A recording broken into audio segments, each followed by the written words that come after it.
H-Town, what's up? You know what time it is. It's time for the best 120 minutes of your day. The Chop Shop, the nation's #1 urban sports talk show, and also your midday sports happy hour. Yours truly, Robert Hatter, alongside Jim Hicks and sometimes Chris Walker, coming to you live from Houston, Texas, but we broadcasting all over the world via Facebook Live and a YouTube Live, and it is Baby Friday. It's Thursday, but to us it's Baby Friday because the Chop Shop is not aired on Friday, so we just get it in on Baby Friday, right? So, hey, dog, let me tell you something.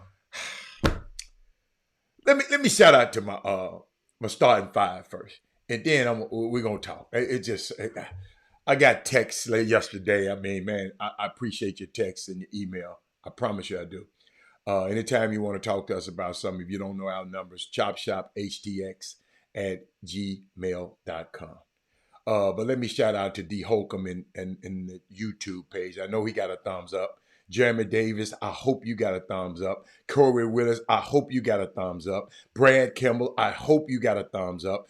Rod Wells, I hope you, because I don't see but one thumbs up on here. I hope you got it. And then I got Eric Boone, I hope you got a thumbs up. My nephew, Derek Lane, I know you got a thumbs up. Mark Edwards, I know you got a thumbs up. Anybody on YouTube got to have a thumbs up. Now on Facebook, Daryl Anderson, I should see a share from you. Chris Charles, I should see a share from you. Who else? My nephew on both of them, I should see a share and a like on Facebook. Chris Charles, I should see a share and a like. Let me keep going. Aaron Fox, what's up, baby? Give me a share. Share it right now, Mr. Fox. I got some. Mr. Fox, I got a unique position, Mr. Fox. Unique position. Every day. Share the show, everybody. Every day when I come on this show, I have this unique dilemma on what should I talk about, what's trending. And sometimes I do. And then, or should I talk about what's not trending and the things that we need to know? I got vast resources and got information. I get information from all over the world, Mr. Fox. And ain't no use in me having that information if I can't give it to y'all. You don't have to listen to it, but somebody, like I found out yesterday. Mr. Kitchens, found out yesterday. Yesterday was one of the greatest men to me that ever walked this planet, other than Jesus. His name is Adam Clayton Powell. I didn't know about him when I was a young kid. Nobody ever mentioned his name to me. I got several phone calls and several texts about him, what people said I said about him, and prompted them to go and find out more about it. Several texts, 2 phone calls, and I said, wow. They didn't call me asking me about no high school basketball player. They didn't call me asking me and texting me about LeBron. What else we talk about? Because we supposed to talk about some subject today about parents. They didn't call me asking me about that subject that Jimmy want to talk about today. They called me and texted me asking me about something I shared with them about a great man. That if I was a young man, I keep saying if I had to know who this guy was, my life would have been different. I never knew it was a guy like that walked this earth. I never knew it was a guy like that. So it was just unique. I forgot. I didn't even see. I didn't take notes. We supposed to talk about something today. We supposed to talk about something today when Jimmy come on later. But nobody called me and asked. See, I don't even remember that. It's so important that I didn't even remember it. Share the show. I'm telling y'all, this show finna be crazy. But it's so unique. Mark Edwards said, give us the info, but connect it to lessons that you share in the boom. Yes. I'm going to always connect what I'm talking about. I guess that's my gift. Hey, Tosh. Hey, Tina. Tina, yesterday, you got to go back and get yesterday's show. I'm going to continue a little bit today, but Tina, Tasha, we talked about some stuff yesterday, and I forgot what it is. I got to wait on Jimmy to get back. At the end, we was talking about high school basketball and parents and all that. But nobody got off the phone and asked me about none of that. But I got several calls and several texts, people calling me about the information that I gave him about Adam Clayton Powell. It was his birthday yesterday. We celebrate Martin Luther King's birthday. Y'all, we need to celebrate Adam Clayton Powell's birthday on November 29th every year. Every year. Anytime you want to be all for Veterans Day and Martin, Abraham Lincoln's birthday, Adam Clayton Powell's birthday. Y'all follow me? Nobody asked me nothing about basketball yesterday, so it was unique. But we're gonna talk about sports a little bit today. But I got another topic. But I was thinking about my boy. Y'all, I'm trying to see where I want to go with this. I'm gonna give y'all a picture, paint a picture for y'all. Let me show you where my mind is today. What a picture.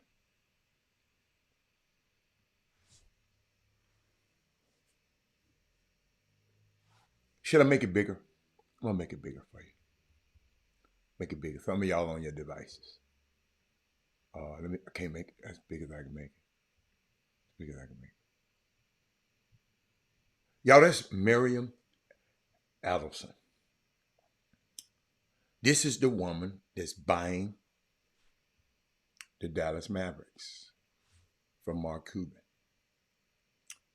Why would a 78-year-old American Israeli physician wants to own a basketball team?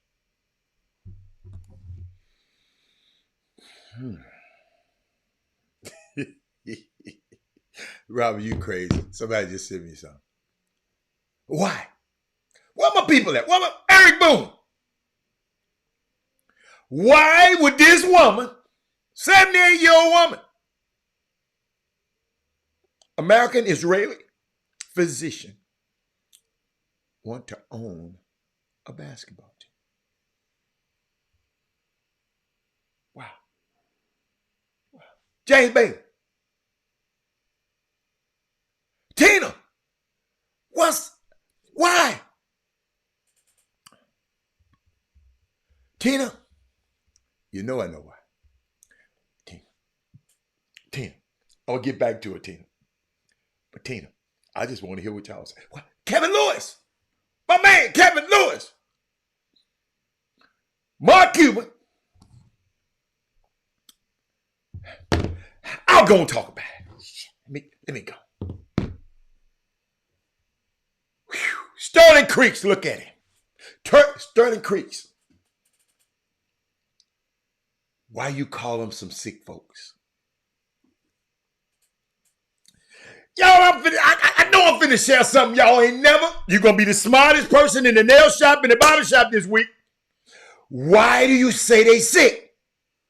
And I ain't even going there today, but I just want to know why you say it. Nicholas Best, come on, Nicholas Best. Come on, y'all. I need y'all to start though. Donna, y'all can't depend on me.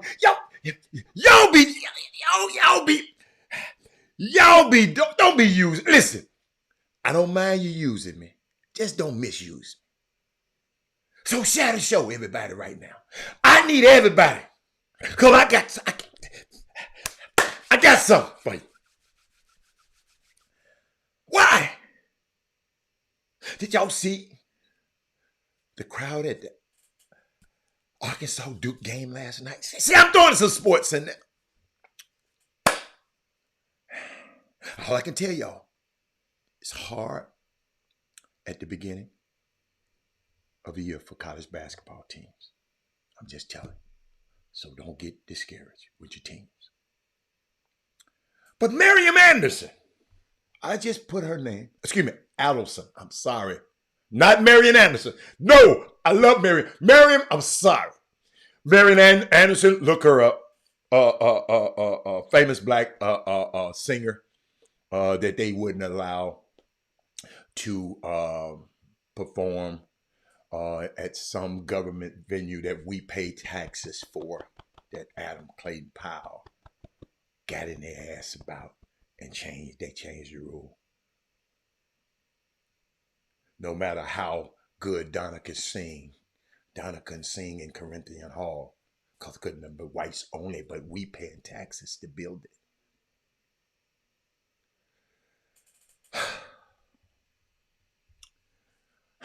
I'm trying to see. I'm gonna go here. Let me go here first. Let me go back. Y'all understand, man? I'm trying to do this thing right. You know how they say, what that thing said? I'm trying to start this thing off right. Ain't that what the little rapper used to say, Adam Clay? I just need y'all on it. Because yesterday, Nicholas Best, didn't nobody, Donna, call me. Donna, you was here. Ain't nobody called me and said, Robert, I love the basketball topic y'all was talking about yesterday. Nobody called and texted that to me. But guess what? I'm trying to find out where I left off. Because there's some people told me, thank you, I'm teaching my daughter about this. It's a instructor, James Bailey, called me and said he teaching what I told him yesterday. He researched it in his African American Studies class. Ain't nobody called me about a tournament. Doug is about to be in. Doug is up there in Beaumont. Ain't nobody called me. Listen, that's important too. But Nicholas, it blew me away. The calls I got after day. James Bailey, you got to go back and get yesterday. Because I was talking about yesterday, it was Adam Clayton Powell's birthday, right? So I put this up on the screen. Let me see. You know why? Because on my phone, that popped, and my baby right there, that popped up on my screen, Adam Clayton Powell's birthday. If everybody on this feed in your family need to put that on your calendar. Adam Clayton Powell. If you got any other birthday, you better have that one up there too.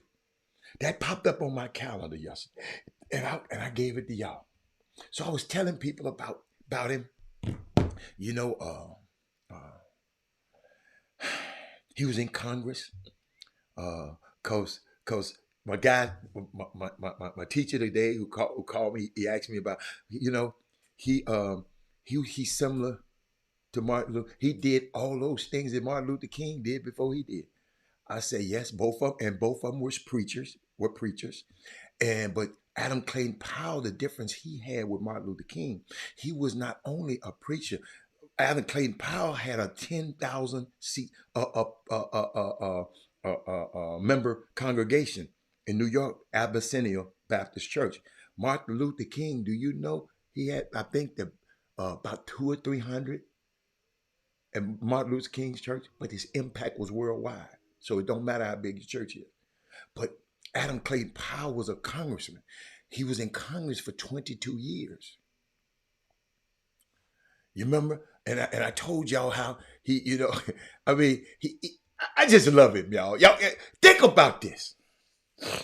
Somebody come, because he didn't have a phone at his house. He had the phone at the church.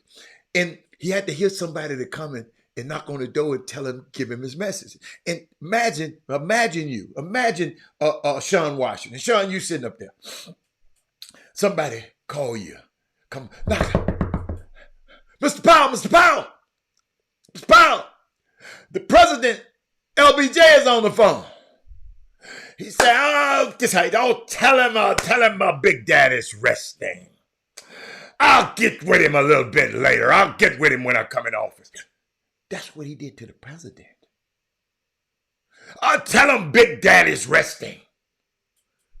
They used to say, what's his name? Al Sharpton was a little young boy preacher. He used to run the errands. He sent him on back. Come back 5 o'clock in the evening. Lyndon, baby, how can I help you? This how he talk to them. This why they didn't want no little young Robert Hatter knowing. You got to respect me too.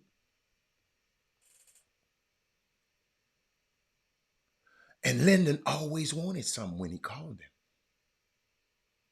But every time Lyndon called him and wanted something from him, he had to give us something. When I say us. How I would compare him to today's politicians, and I'm going to tie this. Remember, I just said about Miriam Allison and Mark Cuban buying the, she paid this man $3.5 billion and going to let him still run the basketball club, part of the operation. We're going to get there. Put a note there. But how I would compare that man, and that's him right there, y'all. Right, hold on, right there. That's Adam Clayton Powell. Malcolm X right there. I don't know who this guy is. I don't know who he is. Watch this. He said, I believe Marion Allen's son-in-law, yes, the company president, Patrick Dumont, the Sands Group, driving behind. Nah. Oh, you like my sweater? Hey, nigga! My sister in the building. She in the building. James Bailey, watch this, James. James, I'm telling you, a teacher that's teaching through Google, he called me and said, Mr. Hatter, I'm going to teach this in my class. Give me all the information you got on it. So I've inspired the teacher. My words yesterday, not me, inspired the teacher. The teacher gonna give it to the kids and gonna inspire the kids. In Chicago, he teaching a online class on Google, what y'all call it, Google Classroom. He teaching classroom in Chicago. About we said here on the Chop Shop yesterday.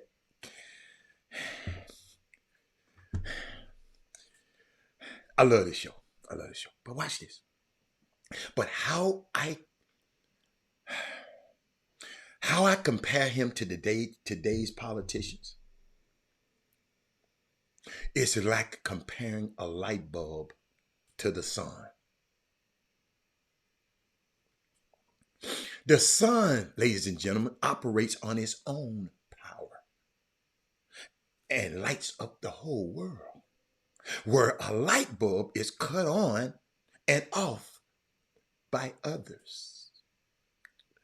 Summer basketball community, I hope y'all got that one. Politicians today are cut on and cut off by others. They do not operate under their own energy. I didn't give them that yesterday, James Bailey. That's all for the day. I just added this. I added this.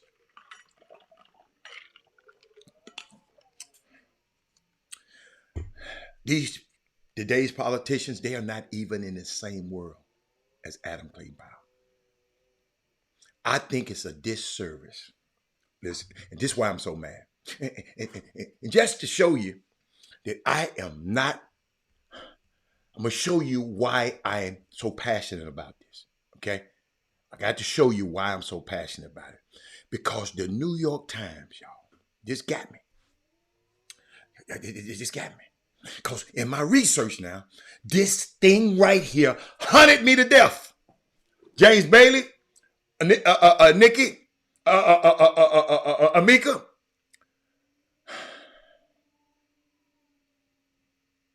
I made a statement yesterday.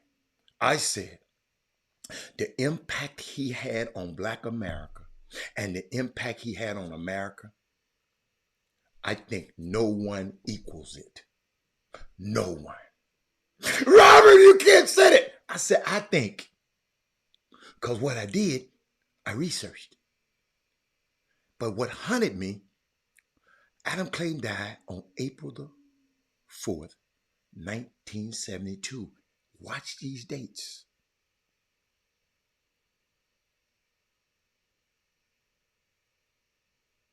He died on April the 4th. Martin Luther King died on April the 4th in 1968. Y'all got to hear me on this one. Because the teacher, when he called me back, he said, Robert, did you see that? I gave him the information. He asked me, did I see it? I said, you know what? Yes. Watch this, y'all. On April the 6th, 2 days after that. Thank you, Donzel. 2 days after that. I'm just repping the universe where my money went. And my son went. You'll get that later. You'll get that later. But on April the 6th, y'all got to listen to these dates now. 1972.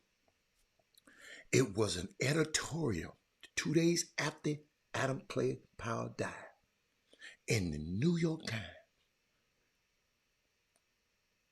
Now, Powell didn't like this newspaper now. He called it the Cracker Bible. He said it on TV. He called it the mouthpiece of the establishment. They didn't like him. He didn't like them. But they wrote this editorial, and I really didn't like it, Amika. They said in the New York Times, that's why I tell y'all, I don't care about when nobody writing no paper. Well, it's in the newspaper, Robert. It's got to be true. Robert, they said it on CNN. It's got to be true. Robert, Stephen A. Smith said it. It's got to be true. Donzel, watch this. This is what the editorial said. They said on April the 4th, 1968, a black leader named Martin Luther King was killed in Memphis. 4 years later to the day, April 4th, 1972, a black leader named Adam Powell died at Jackson Memorial Hospital in Miami, Florida. Them guys died on the same day. 4 years after. But this what got me, JB. New York Times had nerve to say, one died and left a legacy. The other died and left nothing.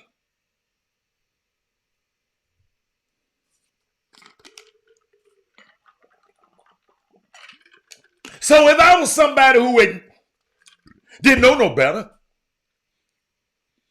I would read that and say the New York Times,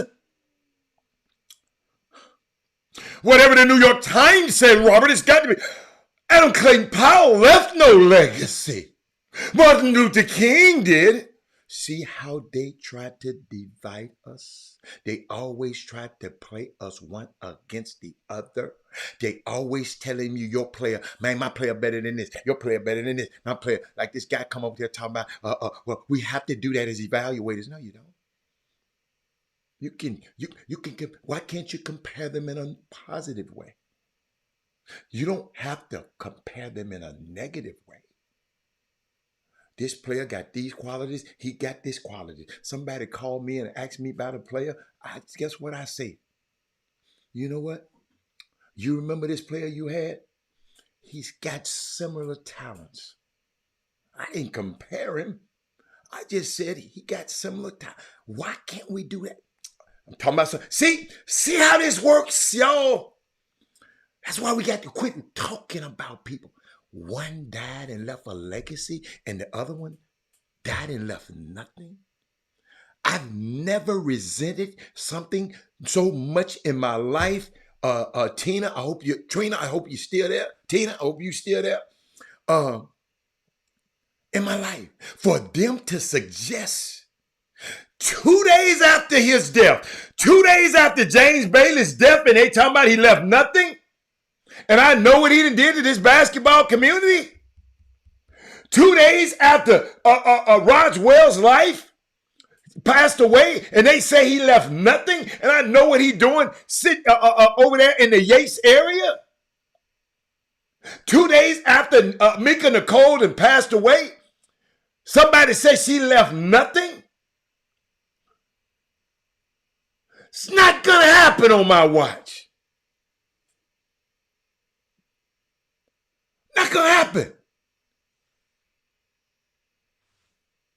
That man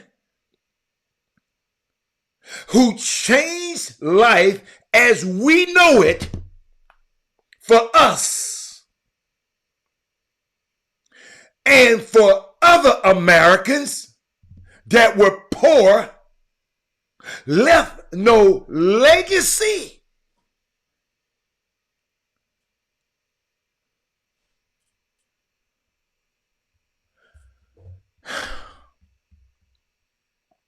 They don't want us to follow a model of protest and power. I told y'all that yesterday. But let me get back up here. Where was I? Didn't I just tell y'all? Mac, I don't know if you got here, but comparing him to today's politicians, all these people, he was by himself in the Congress, passed 60 damn bills in 5 years. We got 56 black congressmen in the Congressional Black Caucus, and they can't get one damn bill passed. The George Floyd bill still ain't passed. The John Lewis bill still ain't passed.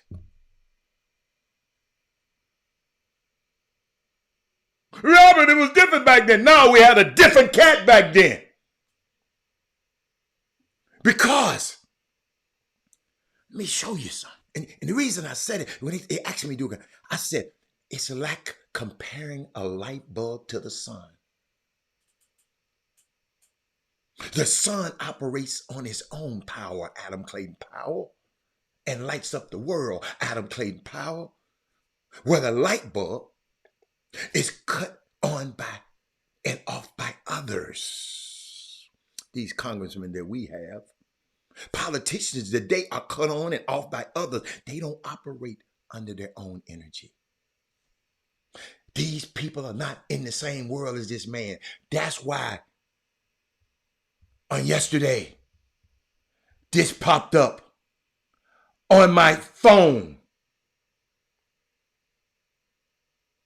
And it should pop up on your phone. Let me finish. Then I got to get to Mark Cuban because it's important. Because I want y'all to know something about this Mark Cuban stuff. Ain't it funny? How when all this gambling come in, now somebody who owns casinos want to go buy a team now? When you got a gambling thing and you own a team, you can affect the way the game. We're going to get back to that in a second. We're going to get back to that. This brain of mine just... What's up, Mac?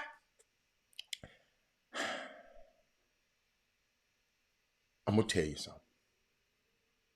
I think it's a disservice of his memory to even mention these other politicians in the same breath as him.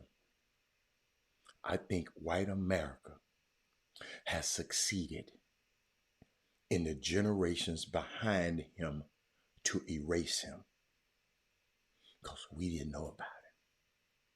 We find out about him on a damn HBO show.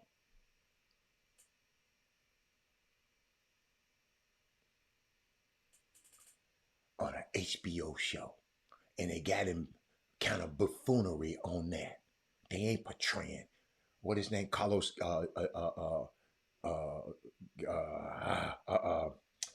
you know the actor. God, man, I know how to pronounce that man's name. I practiced it one night and I forgot it. Giancarlo. He played him. They buffooned him a little bit. I didn't like that. I liked the character until I found out who the man was. Then I said, nah. That's why you have to watch what you always, when you watch something on TV, you go back and go and look in the arc, go find out something about it.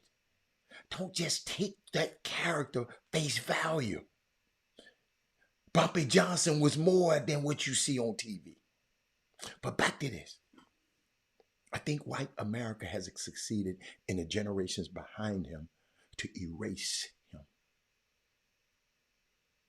It's my generation right now who must redeem him. He knew that he served people that would vote the way he told them. They could never vote him out. They never sought the approval. He never sought the approval for anyone but his people. Black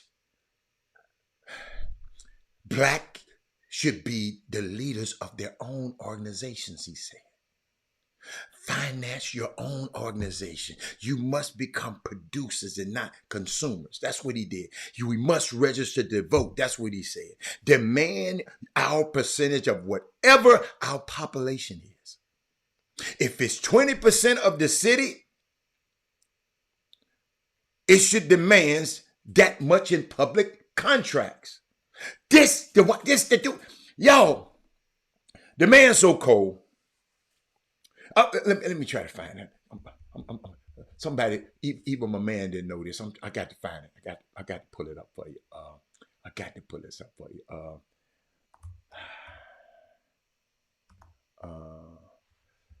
Did y'all remember this? He's at one of them lower show planning. You know who she was giving tribute to? Hazel Scott. Do y'all know who Hazel Scott was married to? Adam Clayton Powell. She got mad at her husband because she couldn't perform at the Corinthians Hall where everybody can perform. You have to be white to perform, and us paid taxes to build the building. Adam Clayton Powell changed that. Wife was mad at him. I told y'all should have shared this show. Oh my God. Enough people got, y'all, let me tell y'all something. Y'all need to text, tag, and tell somebody about this. Because I know ain't nobody, I wish I had somebody giving me this at 12 years old. This man, Hazel Scott, classically trained pianist.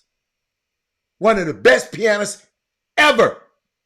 That was his wife. And had a little controversy because he divorced his first wife and married her. And she used to work in, what's that, one of the society club. She used to be work at a club. And people say, well, a preacher shouldn't, but you know how people talk about what a preacher should do. But this man, y'all, I'm just going, that's all I'm going to give you today on him. Because I could talk about this dude all day. Y'all, ladies and gentlemen, Robert Hatter didn't learn anything about this guy until the pandemic hit. When the pandemic hit, ladies and gentlemen, every Saturday I was taking a class, African American Studies. Stuck in the house, couldn't do nothing. I want to learn. And heard that name. Also, that's why I heard of Robert Reed Church. One of the most powerful men that I have never heard of. And he from my hometown, Memphis, Tennessee. And got a middle school right near my neighborhood. And I passed by that place a million times and did not know who this man was. It's the man who saved Memphis, a black man, saved Memphis. Mama was a slave, enslaved. I'm saying, I can't call her a slave. She was enslaved, and his dad was a riverboat gambler, and had the son and had him working on the riverboat, and he saved his money and bought real estate and did things. He started Bill Street. And then he gave J.B. Stratford and all them guys the money to leave and go to build Black Wall Street. He the one bankrolled that. Robert Reed Church. Look him up. Bad Mama Jamma. I didn't know nothing about these people until I started just want to know more. So back to you. Back to this. Let's go here. Let me give y'all a little news. I saw, trying to see where I got the news at. I put this up on the screen a minute ago, and let me put it back up there. I asked y'all a question. I put this lady name, that's Miriam Adelson. I asked y'all earlier, why is this woman buying the Dallas Mavericks from Mark Cuban? Why would a 78-year-old American Israeli physician want to own a basketball team? Got their money in gambling. They own the Sands Convention Center. They own the Palazzo and the Phoenician.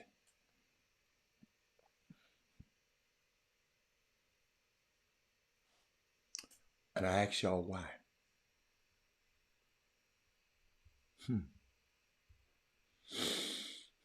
Nobody said nothing. I said, okay. All right. Well, let me explain to y'all what's going on. I give it to you. Finna be the smartest person in the Bible shop. Nicholas Best, you ready? We got earth-shattering news. This to me, this earth-shattering news, especially in sports. Mark Cuban has agreed to sell the majority stake in the Dallas Mavericks. In one of the most unconventional transactions ever. He sells a majority stake, but as a part of the terms of the sale, he gets to maintain complete control of basketball operations. How is that possible? Put it in your life.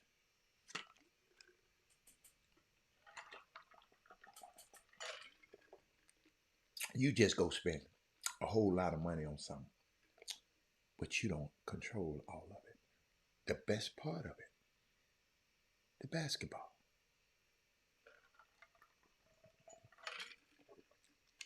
That's why I said unconventional. The way I look at it, Mark Cuban doesn't want to run the marketing. He doesn't want to run the business. He just want to do the basketball part. Y'all, this affects me because my best friend is the GM,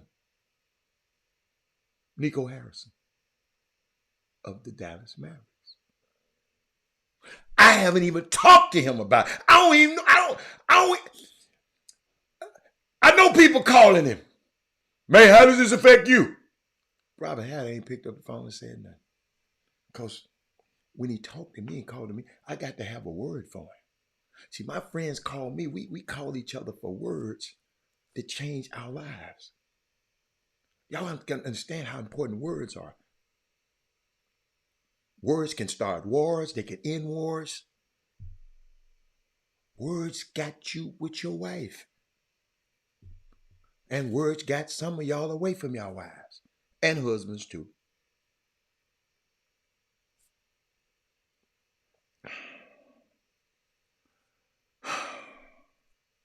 The fun part of owning a team is the basketball part. What makes this really, really unconventional is, like I said, the control of basketball operations without the majority ownership. Why would anyone agree to that?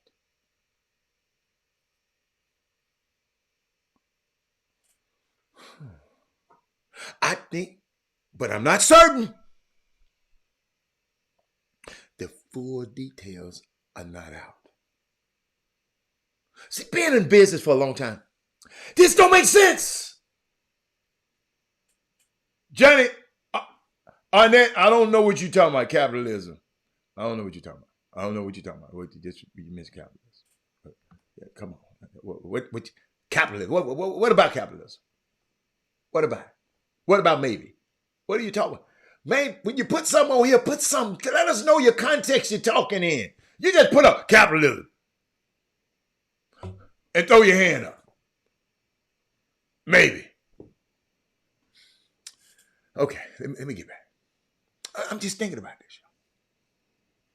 Why would the old lady agree with it? Why would the old lady agree? Excuse me, I'm sorry. Marion Allison, I'm sorry. Miss Miriam, because somebody might send this to you. I got you. Okay, all right. Yo, where Mindy at? Where Sonya at? Man, I need somebody to talk to me. Tina, I can't believe you women ain't saying nothing. This 78-year-old white woman who hold up, who Kyrie might have some problems with, because you remember what he did, right? She's a Jewish woman. You remember Kyrie in that book? I don't mean to talk about that. Also, quit Shark Tank. Absolutely. I'm going to tell you why. You know I'm getting to it. I know. I'm just trying to hear what y'all got to say. Forget Mark Cuban.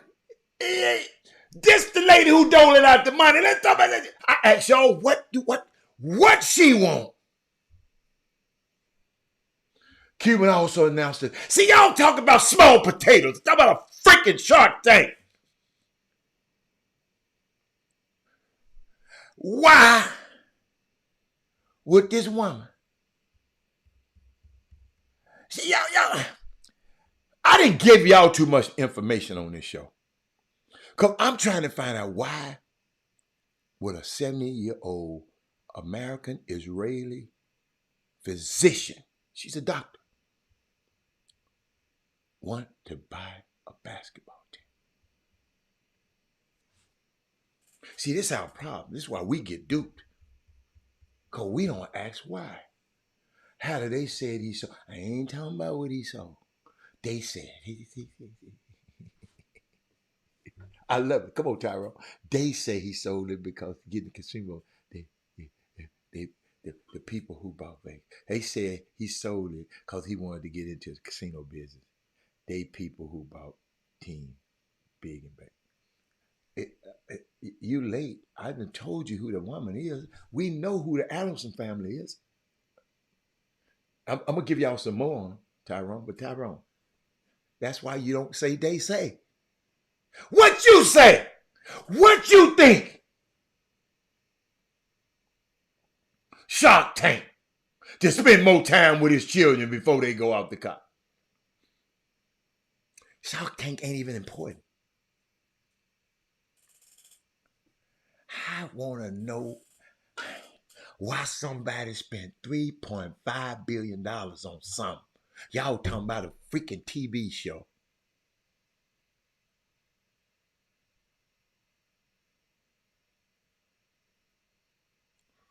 All right, there we go. I was hoping I'd get somebody, because I want to keep giving y'all this information, because I'm going to make bad hustlers out of y'all. I want somebody to tell me something. We can't have a toxic relationship. I keep giving. Give me something. I told this girl one time, girl, this is a toxic relationship. I'm always giving. You ain't. I don't want that no more. You got something else? Well, let me go. What's up, Reggie? I just wish that's why I tell y'all to share the show. Because maybe y'all have some friends that know that can think. I need somebody, not to say y'all can't think, y'all ain't thinking. I need y'all help today.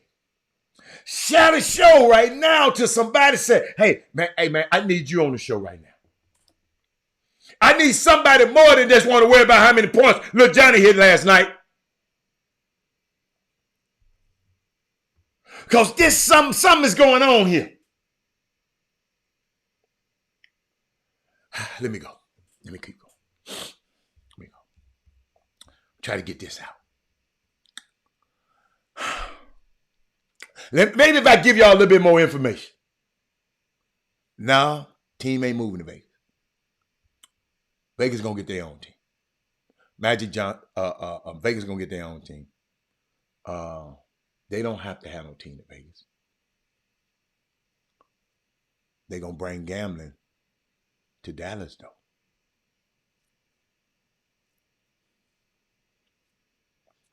Because they gonna go and build out a big ass resort with the stadium. See, Mark Cuban don't own that stadium, American Airlines Stadium. They rent. This lady here gonna go buy. But let me keep going. I like that one though, big coach. Big coach, I like that.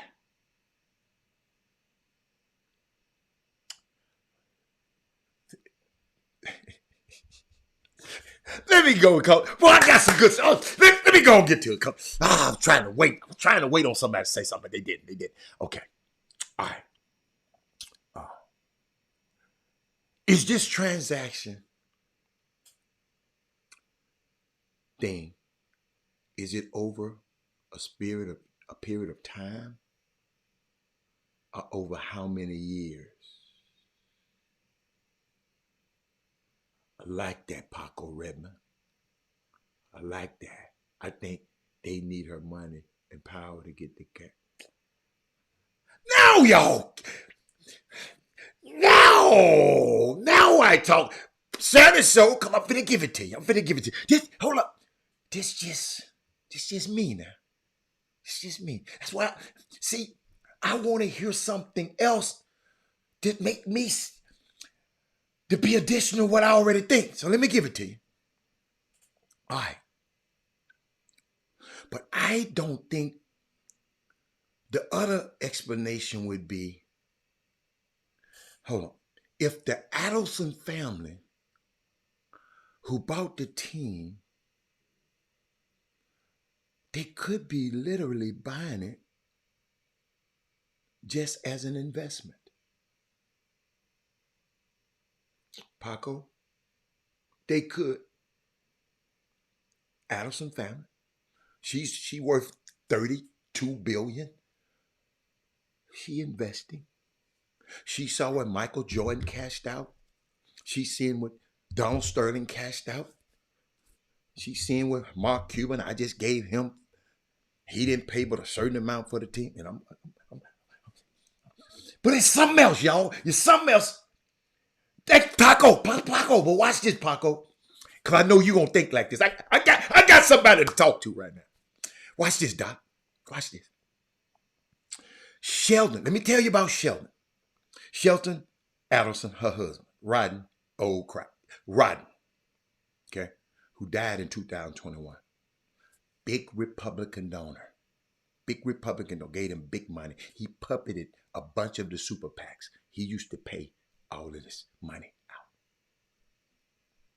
It ain't worth 4 damn flies. He owned the Las Vegas Review. Miriam, his wife, is now in control. Her and the son-in-law, they control of the trust. Because that's how they have their stuff in trust. Maybe she loves basketball.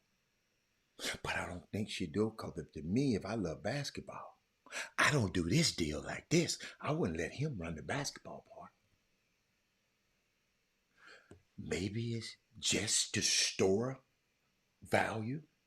Having an NBA team is valuable. Give you clout.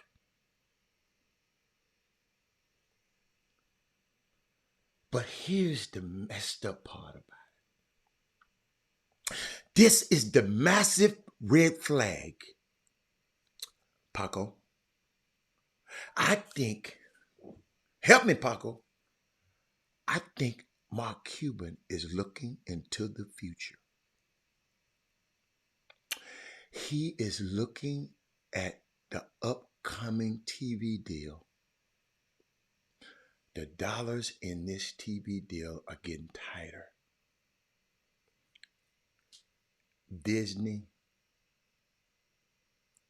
and Turner, they ain't just finna give that money up like they was. Okay? The streamers,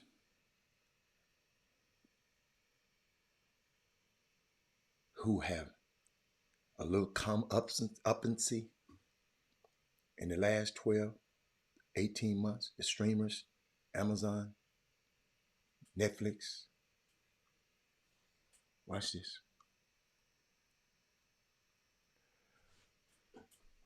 They were once, it was a rocket ship to the stars. This money was just going up, the TV money going up. To maybe we don't have as much money to give to this stuff no more. It's basketball. That's why Adam Silver trying to make it more attractive. In-season tournaments and players you can't rest. You can't have more than 2 stars. See, I be watching that stuff, right? But what? We can't just keep throwing money at stuff. This is what I'm hearing in the VC world, the venture capital world. The venture capitalists want their money back. Oh, he talked about, see, I don't watch Stack. I don't watch Stack. So, but hold on now. Think about this. Amazon put in a lot of money on the NFL and said they were doing their own fast channel 5 days a week of sports programming from morning to evening. This is what Amazon had planned before the games kicked off.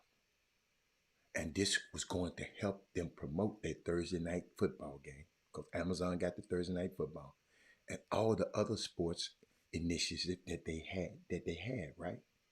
Y'all watch this. And within a year, all that stopped. See, y'all, a lot of y'all probably didn't know about that plan.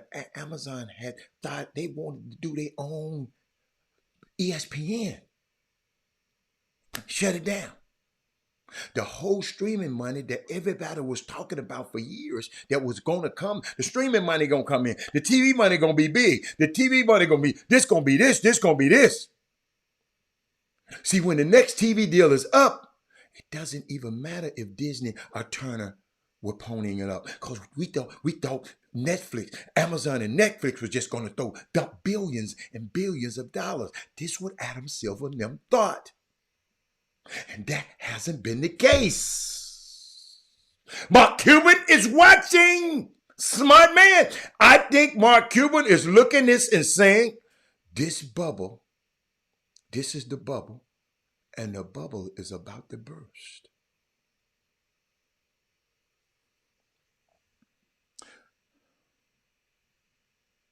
I think Mark Cuban is looking and saying, this is the bubble, and this bubble is about to burst. And my people, y'all out there, it is incredibly important to note that Mark Cuban is doing this and not any other owner making a deal like this. No other owner did it. Mark Cuban did it. You know why? Do you know how Mark Cuban became a billionaire? Broadcast.com. He founded this thing called Broadcast.com. Did y'all know that they pioneered the technology that allows us to put a stream of video on the internet, what we doing right now? They pioneered the technology, dog, that allows you to put a video on internet. The reason why we are able to watch anything on our tablet, on our phone, on our computer, is because Mark Cuban and the company that he founded. Did y'all know that? He founded it. And he said it. And within a few months, after he sold, the dot-com bubble crashed. And he made out like a bandit. And everybody else was like pets.com. Oh, we broke. It broke us. The dot-com bubble. Y'all remember? Everybody put all that money in the dot-com. Mark Cuban said, here, got out. Got that bread, got out. Listen to me. To me. Because I look at a man. To know a man, you look at his history. And I was wondering, wow, Mark Cuban, out of all the owners, Mark Cuban? Watch this.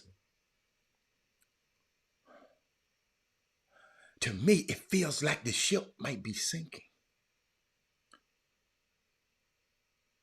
And he said, let me get off before everybody started to figure it out. This is just me thinking. Because I'm watching Mark Cuban's history. You know a man, if I know I'm watching a basketball player and I didn't seen him go left too many times, his ass going to go left again. I'm going to pick his pocket and go dunk on it. Even things like the Shark Tank. If you think about it, somebody mentioned that earlier.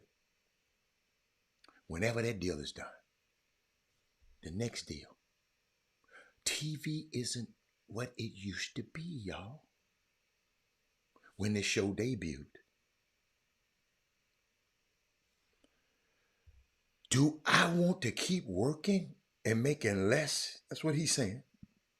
And I can just live off the residuals of syndication, Mark Cuban. Say, I don't have to work on Shark Tanks no more. I don't have to do the work anymore. Now I can just do this thing. It's amazing, y'all. Y'all got to realize now, what y'all saying? If that's the case, the Phoenix Suns wouldn't have sold as fast as they did. MJ got out.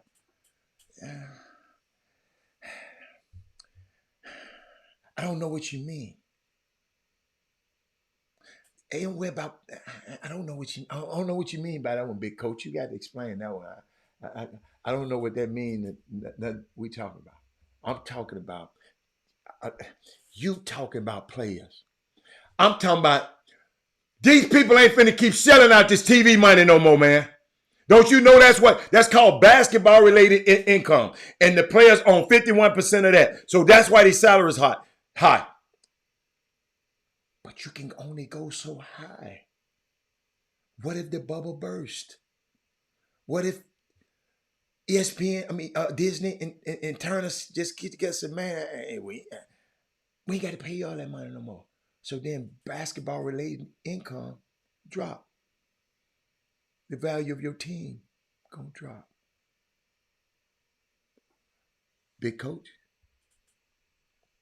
I'm thinking of Cuban and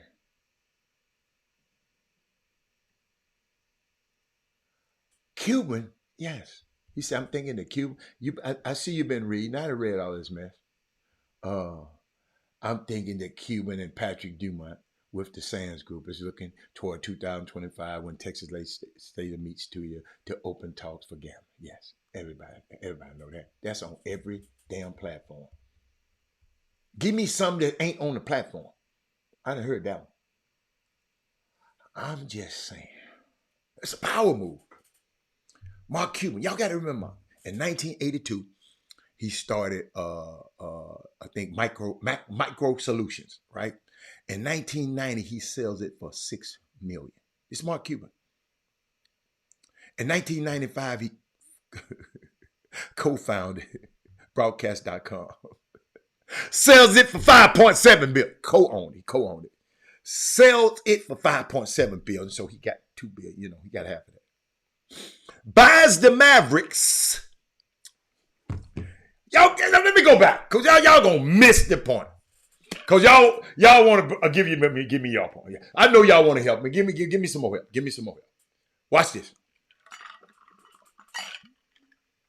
1982. That's not too long ago. Started Micro Solutions. 1990. Sells it for $6 million. $6 million. 1995. Co-founded Broadcast.com. 1999.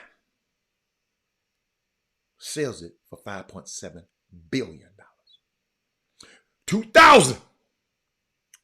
Buys the Mavericks for $285 million. 2011.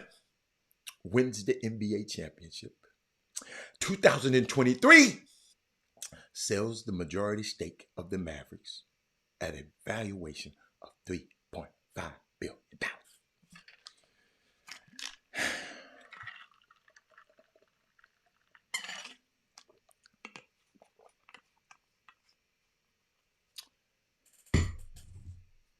Mark Cuban knowing when to get out.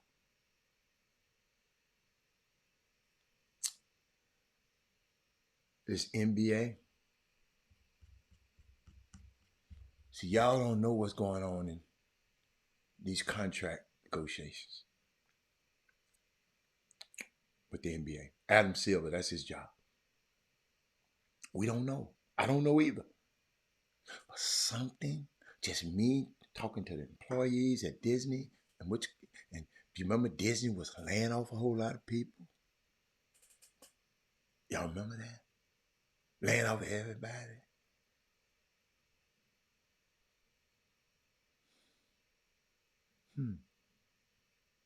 Just something to think about. Something to think about.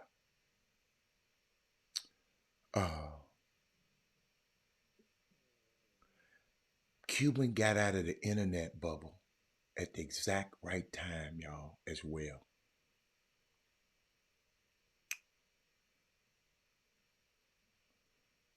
They need a new arena. Dallas, that arena's outdated. It's really a standard play in that area. The Mavs are one of the few teams that they lease and not own the arena. And their lease is expiring.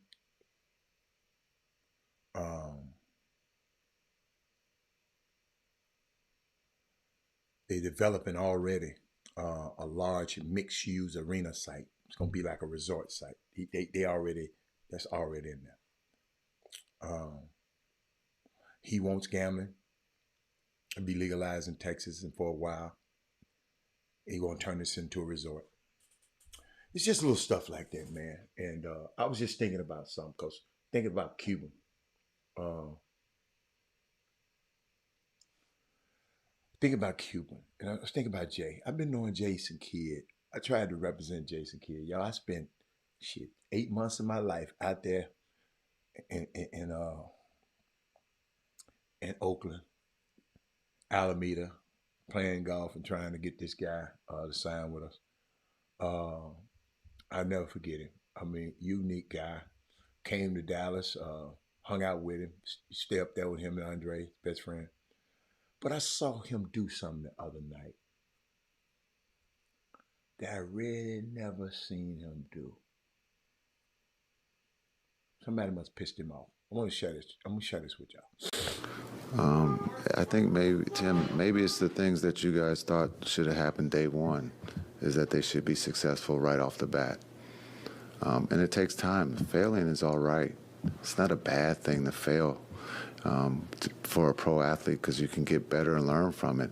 And those two are the best in the world, and we feel very comfortable with those two having the ball. Sometimes it goes in, sometimes it doesn't, but we learn from it, and I think they've answered that question from day one. As you just mentioned, they're one of the best, if not the best, in clutch time. But that was a big thing you guys wanted to make a big deal about last year. But you're not making a big deal about it this year because shit's going good, right? So write some positive shit. I just asked you a question. And I'm giving you a fucking answer. Like, you guys, you know, there's all right to write positive stuff. People will read your positive shit.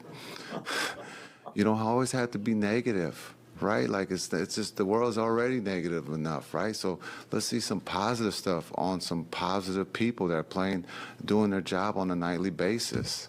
Making it a lot easier to do that this year.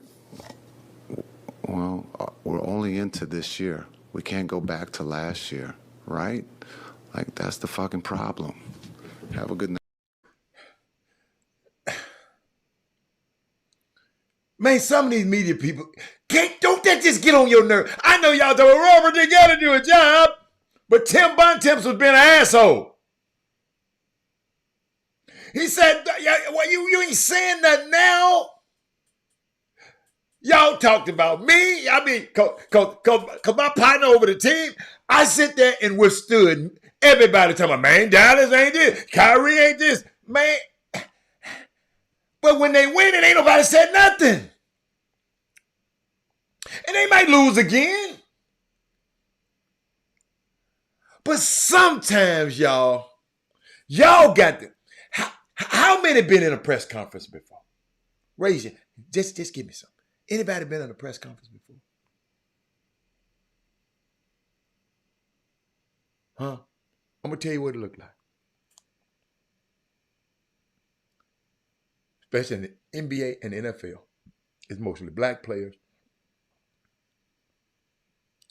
But most of the people in the press room is white. Asking you all kind of crazy ass questions all the time. I wish all of y'all can go in there. I just wish. It's different. All the damn time they got something slick to say and waiting on you to say something. And all he said, you was tearing our ass up. That's what Jay did say. You was tearing our ass up last year. And now I ain't seen you write nothing about what these guys doing now.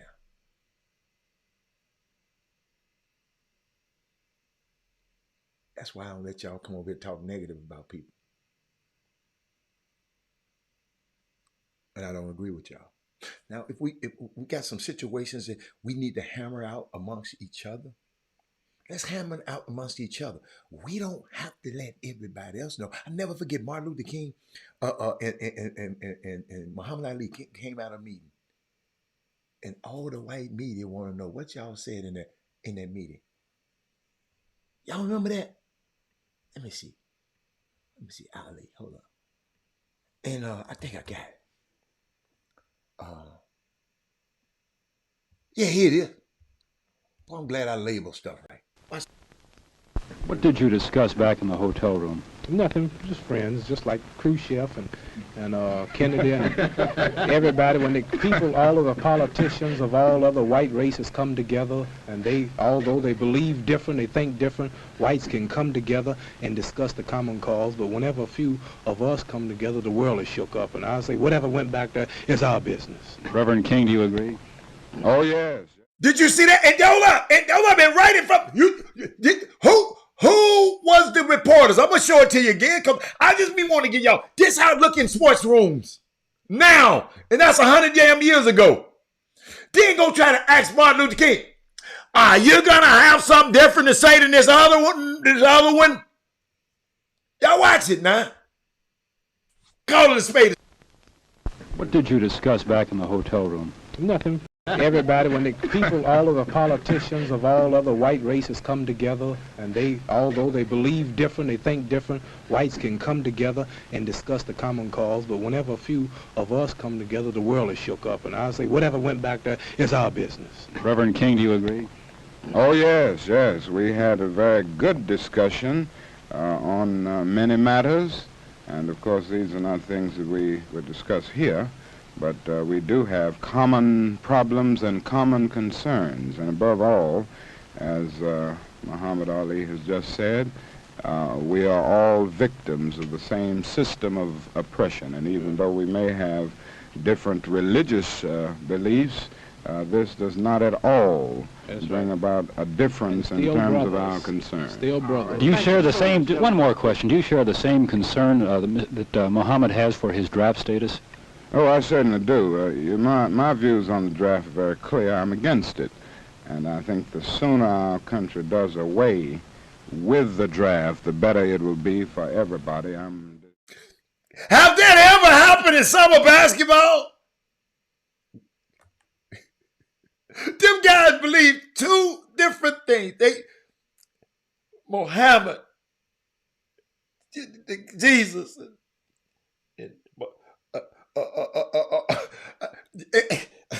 the Elijah Muhammad and Master Fard Muhammad, and he read the Quran, but they said we're brothers.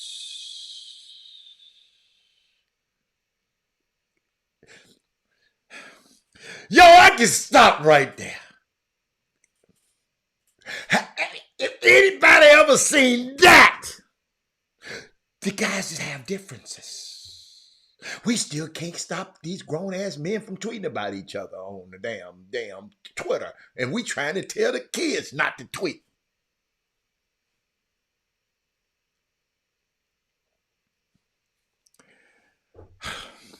I'm just waiting on somebody to say something.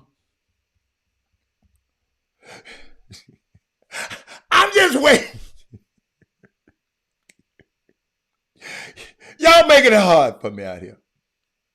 I was looking at and this year, the leaders in the NBA in clutch points. Somebody sent me Damian Lillard. He's got 65. He's the leader. Mikal Bridges, Stephen Curry, LeBron James, Trae Young, Tyrese Halliburton. I'm going down the list. Durant got 38. DeMar DeRozan got 36. Shea Gilgeous-Alexander got 32. Jeremy Grant, 31. Kyrie Irving, 31. Luka, 31. Malik Monk, 31. That's interesting. I see what Jay was talking about now. Because these guys, so them two guys closing got 30, that's 62 points. But Damian Lillard got 65 points already. And somebody talking about, Robert, how that experiment working out. And Kevin Fraber, how that experience working out now. That experiment over, because I came on the show early in the season when and I went out on a limb. And I don't mind going out on a limb.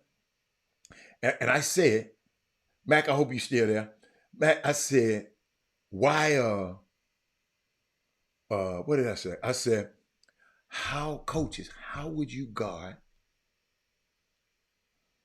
Giannis and Dame in a pick and roll?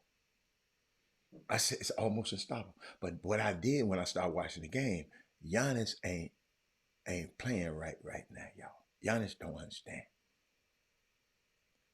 Matt, Giannis ain't playing. I know y'all don't watch the Milwaukee Bucks that much, but he getting better now. But when they were struggling, Giannis was still thinking he was on that other team. Dude, you got Dame time now. So when your little nervous ass gets scared and can't hit them free throws in the end, you can't make no clutch shot, you make sure he got it. And don't you run in there trying to run over everybody and get a charge all the time. That's what I've been watching Giannis doing. You know I love Giannis. But I saw something. Let me tell y'all something. I got to share this with y'all. Them Houston Rockets, man. Them Houston Rockets. Where Mendy at? Check this out. Matt, check this out. After playing the Warriors 2 times, the Kings 2 times, the Lakers 2 times, the Pelicans once, the Nuggets 3 times, the Clippers once, and the Mavs once, the Rockets are 8-8.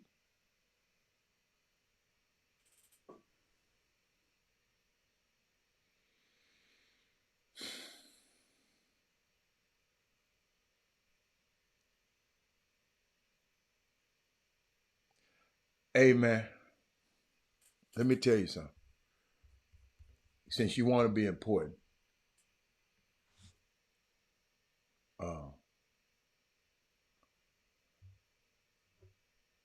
they killed Adam Clayton Powell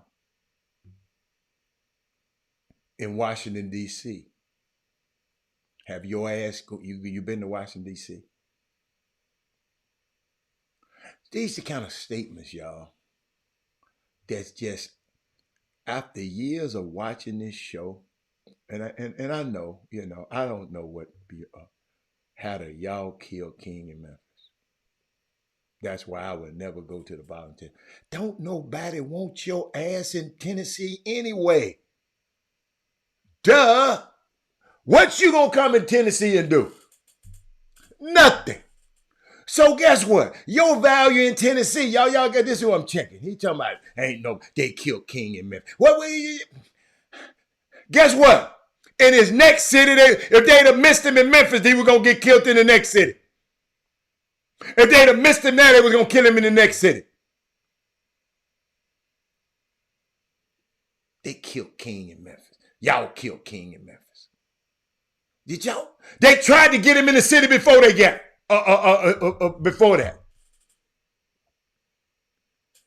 Do y'all understand? Every time he got to say something about Memphis, he don't want to. Ain't nobody miss your black ass in Memphis. You got enough. We got enough of you up there. We don't need no more of yous up there. We got enough of you down there in Tennessee and Memphis. We don't need no Alpha Yo Visa up there. So just to help you out, since you wanted to be on the show, I'll put you on the show. Since you wanted to be on there. But I was talking about the Houston Rockets before I was so, till somebody wanted to be famous. Thank you. Who is y'all? Johnny, my bad, Johnny. I should have let it go. My bad, Johnny. Don't worry about it. Come on back. But I was thinking about something, y'all. Y'all know Emi Udoka when they went to the finals with Boston in 2021 through 16 games? You know what his record was when they went to the finals? I ain't saying Rockets going to the finals. It was 8-8, the same as it is now. Great start for the Houston after a 3-year rebuild.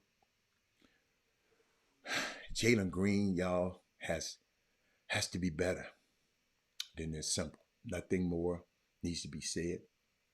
I had high hopes for him in the beginning of the season. This team is clearly one Jalen Green leap away from play-in team to a straight-out playoff team. Y'all hear me?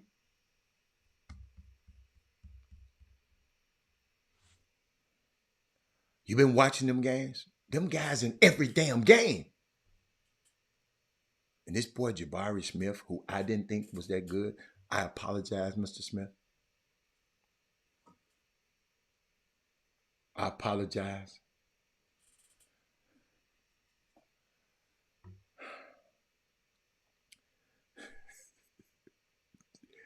Y'all, see, y'all don't understand. Let me show you how my setup is, right? Show you my setup. I wish I had another camera. And you know what? I might bring y'all inside. So hold on. Let me show y'all something, man. Let me see something. I ain't never did this before. Never did this before. Never did this. Since I've been on the show, I never did this before. Let's see what it works. Let me see something. Let me show y'all what I see. Show y'all something. I'm taking y'all behind the scenes of the Chop Shop. Oh, it did. It shot. It popped up. Let me see. Did it pop up? Hold on. Oh, it did. Let me show y'all something. I got my another little webcam here, right? I got cameras all over the place. I tell you. Hey. Okay. I'm gonna show y'all. Let me see. I'm gonna show y'all what's popping up on the screen. This is what I get. Y'all see right there, I get a cumulative of all of y'all's texts, and it just pop up on my screen. So I get to see some people on YouTube. Y'all probably don't see it, but that's how my setup is. See all them? They got lights and cameras and yeah. It's elaborate set over here, y'all. Y'all think you just do like y'all stuff. Hold up, let me get it. Y'all just go live. This ain't no. Oh, I done fucked up. I mean, I messed up. Hold up, I done messed up something. Hold on. Hold on.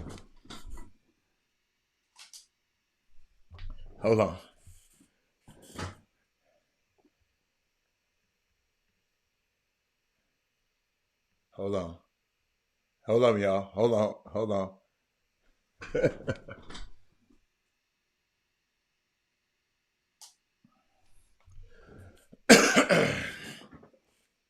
Hello. I should pop back on now. I messed it up. I hit the wrong thing, messing with him, trying to show y'all, and y'all stuff just pop up on there. And I got to see this popping right up on my face. He said, I took you on a tour. Yeah, I curse. I curse sometimes. I do. I'm trying to get better. Hey, D White. But after your bit, yeah, see, this is what I love about the Boom Boom Room. James Morrison, he died in Memphis. That doesn't mean that the people in Memphis killed him. If you were not going to visit a city and states where other people have perished, they, as you say, have killed our people all over the world. Right there up on the 40 acres in Austin, where they sing the fight song. James tomorrow, he better go to Mars. James tomorrow, I think he's just playing though. He can't be serious. But see, that's what I love about y'all. I shouldn't be having to do this. What did you do, Hatter? I didn't hear you. Say it again. I ain't telling you nothing. Doug, what you doing up there, man? Tell me what's happening up there. Doug, you got time to call in for a second? Let me know, and I'll give you the number. Then I had to go get my device. What's happening up there? You got time? Doug is up, and matter of fact, he's up there, and hold up, I got my own. Hey, Doug, I got my own. Hey, y'all, I got a pet peeve. Can I talk to y'all?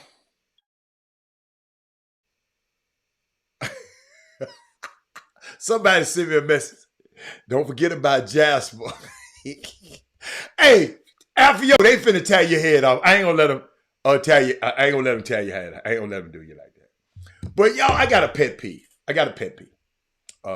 I've been watching TSU. I see you, Jimmy. I've been watching TSU basketball games on TV. Doug, Jimmy. I've been watching TSU on the game. And the announcers been mispronouncing Zyterius Mortal's name on both broadcasts, the national broadcast. And the reason I'm so pissed off about it is I make it a conscious effort when I step on the campus, or I see the players, I see the information direct, I see anybody on the team, I study the names on each player, girls and women, back to get the correct pronunciation of their name. And these national TV people, dumbass, ain't asked nobody. And y'all always talk about, that's mainstream. Mr. Mainstream finna come on in a minute. That's mainstream. Well, if you're so mainstream, get your lazy ass up. Because most of the sports information, when you get it, it'll tell you how to pronounce his name. Ain't no I in his name. I keep calling Moti. Ain't an I nowhere in the name. And I got so sick of it last night, I said, you know what? I'm going to make a more conscious effort. When I go somewhere, like perfect example, we were at the when Kansas, TSU played Kansas in that first round, we got smashed. Kristen Brown's name looked like Braun, but I made sure I found out so we wouldn't be saying Braun instead of Brown because it looked like Braun.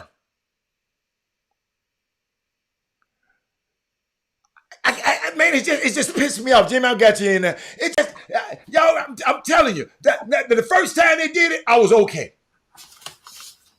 But the second time, another whole broadcast, 118, man, go talk to Mike Adoransky. Go talk to one of the coaches.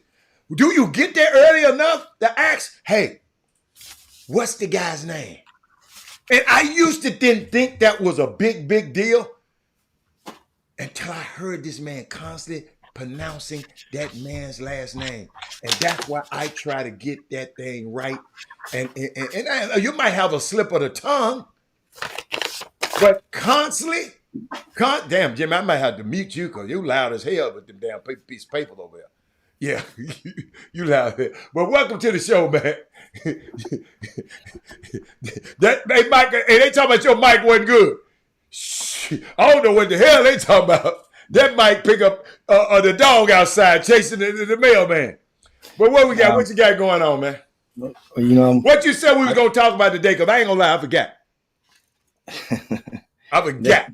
Flat out forgot. That was the topic on today was in regards to the parents. Would you rather your son play a lot of minutes? Oh yes. On the losing team. This in college though, right? Or anywhere. Yeah. I mean, it's gonna trickle down. The conversation can't go one can't go without the other. It's impossible. Matter of fact, I'm looking for that parent that's going to step to the front of the room and congregation and say, yeah, I'd rather lose my ass off and let him play a lot in AAU, grassroots, but we get to college, I want to win them all. Show me that parent. Yeah, come on to the front. Meanwhile, this is what we ask you guys on this Baby Friday to do is to this is the time when you reach out and you share the show, or you simply copy the link of whichever platform you're watching, right? And share it with somebody that may have a dog in the fight. Sometimes, no matter how many people is engaged in this conversation, sometimes the music just sounds better from a different set of speakers. And today, if we can get through and get people to realize the real, then we can push forward shout out to you guys on this Baby Friday. I see there's a various tournaments taking place around the area that has uh, tipped off this morning. And I think Doug Jones is down in Beaumont at the YMBL tournament, whereas he's reporting the first um, upset of the day. And I'll call it an upset because a team, while they might not be at full throttle chemistry wise, they have all bodies in place based on the hand that they were expected to be dealt. And that Silsbee High School has lost against Nimitz in pool play.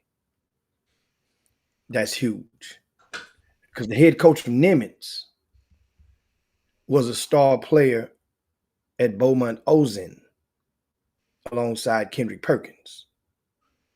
So Taji Rito was the head coach of Nimitz. So if he grew up, I mean, he's the head coach of Nimitz. He grew up in Beaumont. And once again, everything is fragmented. Wow, everybody concentrate on this 713, 409. Yeah, that's good. But within the 409, there are some 409s that really don't like 409s. That's everywhere, Jimmy. I'm just saying, just in case people that don't understand, it ain't all just crispy, just peachy cream.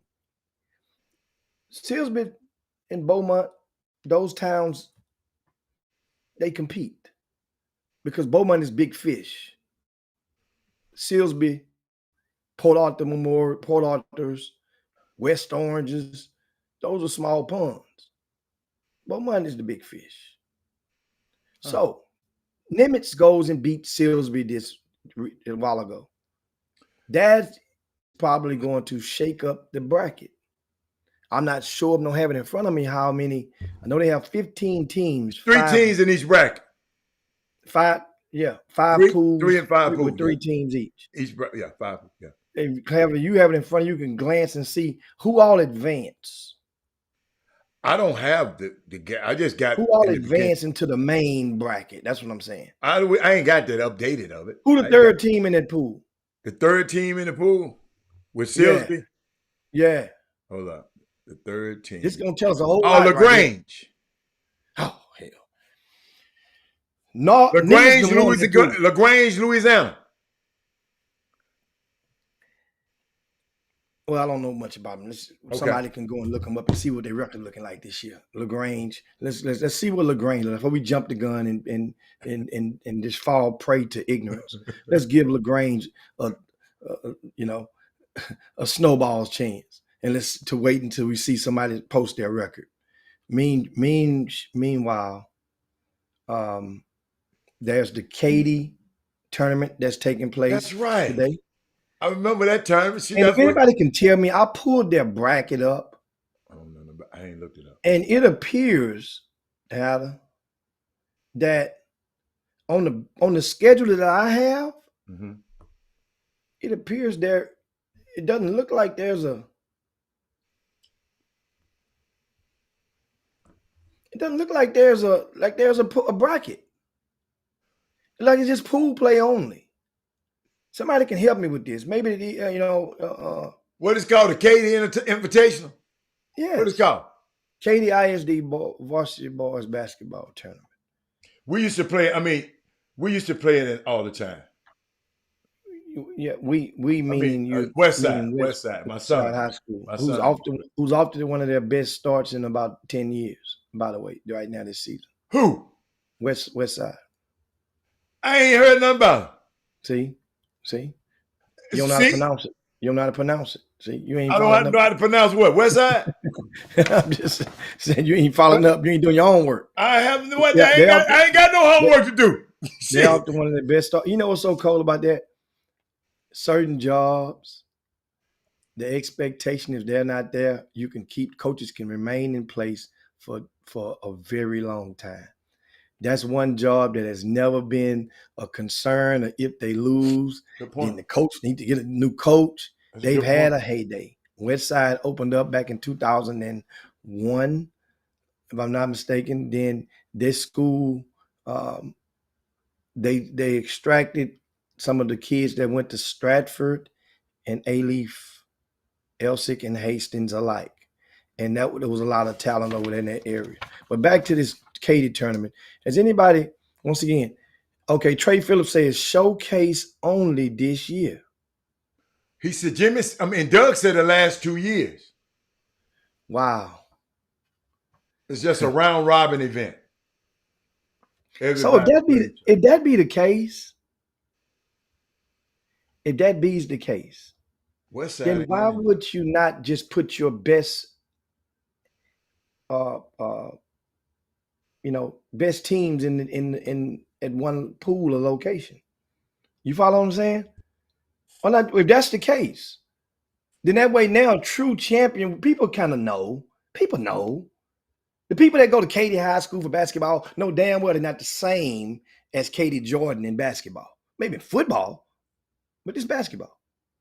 And all teams, Jimmy, all teams going to the main bracket in Beaumont. At the YMBL. Yeah. Okay. Silsby lived to see another day. Good. Silsby gets saved by the ball. Thanks, Doug. Jimmy, I watched Silby. Silby, they got a great player, but they not that good. No, they have their entire team now. Just because of Jimmy, that don't work all the time. Somebody coming off the football team. Okay, but I'm saying, so that means I just said a while ago, they have their entire team physically, but maybe not chemistry wise. And yes, but still, Nimitz has. I like Nimitz. Nimitz. I watch Nimitz. Nimitz decent. Nimitz has their football kids as well. Let's put it like that. So they have some players on the football field too. So they have their entire. Walter said Sylvia is used to you losing games early. They come on strong at the end. So that's excuse number one. No, they ain't no excuse. He's just saying they lose games early. Jimmy, so you finna name a champion right now? Alan, if you go look at Silsby's schedule for the last 2 or 3 years, they lose games early to powerful ranked teams because that coach, he looks for fire. He is routinely now. This year, he cautioned me, "Hey, don't give me nothing. I know I'm not gonna have my football boys at the season over. Coach, don't worry.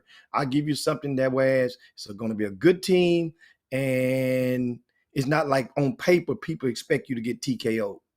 But I'm sorry, I'm with Jared Harris. Okay. I'm with Jared Harris as well. Jared Harris. No, I'm just talking about me. I'm just talking about me. That's why. Did Jared Harris get paid in his loss, Doug? That's another next question. Remember we talked the other day. Did he get paid in the loss? Because sooner or later, Jared Harris, I really believe that Jared Harris has been playing supremely far too unselfish with this team thus far. At some point, he's going to say, you know what? To hell with this. I tried to give you guys 10 games of passing you the ball around and deferring to you guys. And well, he might not be that kind of player though, Jimmy. No. He has it in him. He can, every player of his magnitude has a switch. No, but I'm just saying, he ain't just saying he got a switch, but he ain't gonna say, man, y'all ain't gonna play. He just don't seem like that kind of player to me. I mean, maybe the team play better. He'll play better. Now, King Sticks, let me tell you something. Be advised. Sometimes we get the names, and you talk Silsby will go far. Yeah, I mean, let me tell you something. What you mean by far? Yeah. That's far, Jim? That's a sidebar question. That first. Okay. Let me tell you something. Wheatley, Mickey Leland, Fur come a first and foremost, Mickey Leland and Wheatley, they're good. What? I ain't never heard nothing about Wheatley this year. Wheatley's good. Okay. Who the coach out there now? Understand. On paper, see, the Silsby team, I don't think a lot of people have digested. You don't have Draylon Miller.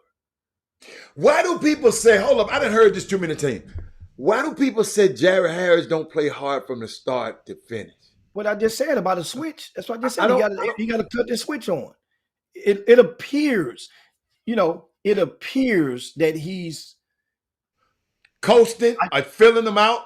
Well, I just said far too unselfish. So he's Okay. depending on his teammates Okay. a lot more. So Okay. sometimes when you just let it go and give it the ball over here and you don't and it don't come back to you and you ain't got no problem with it and you going on back down the court, and you get it off to him.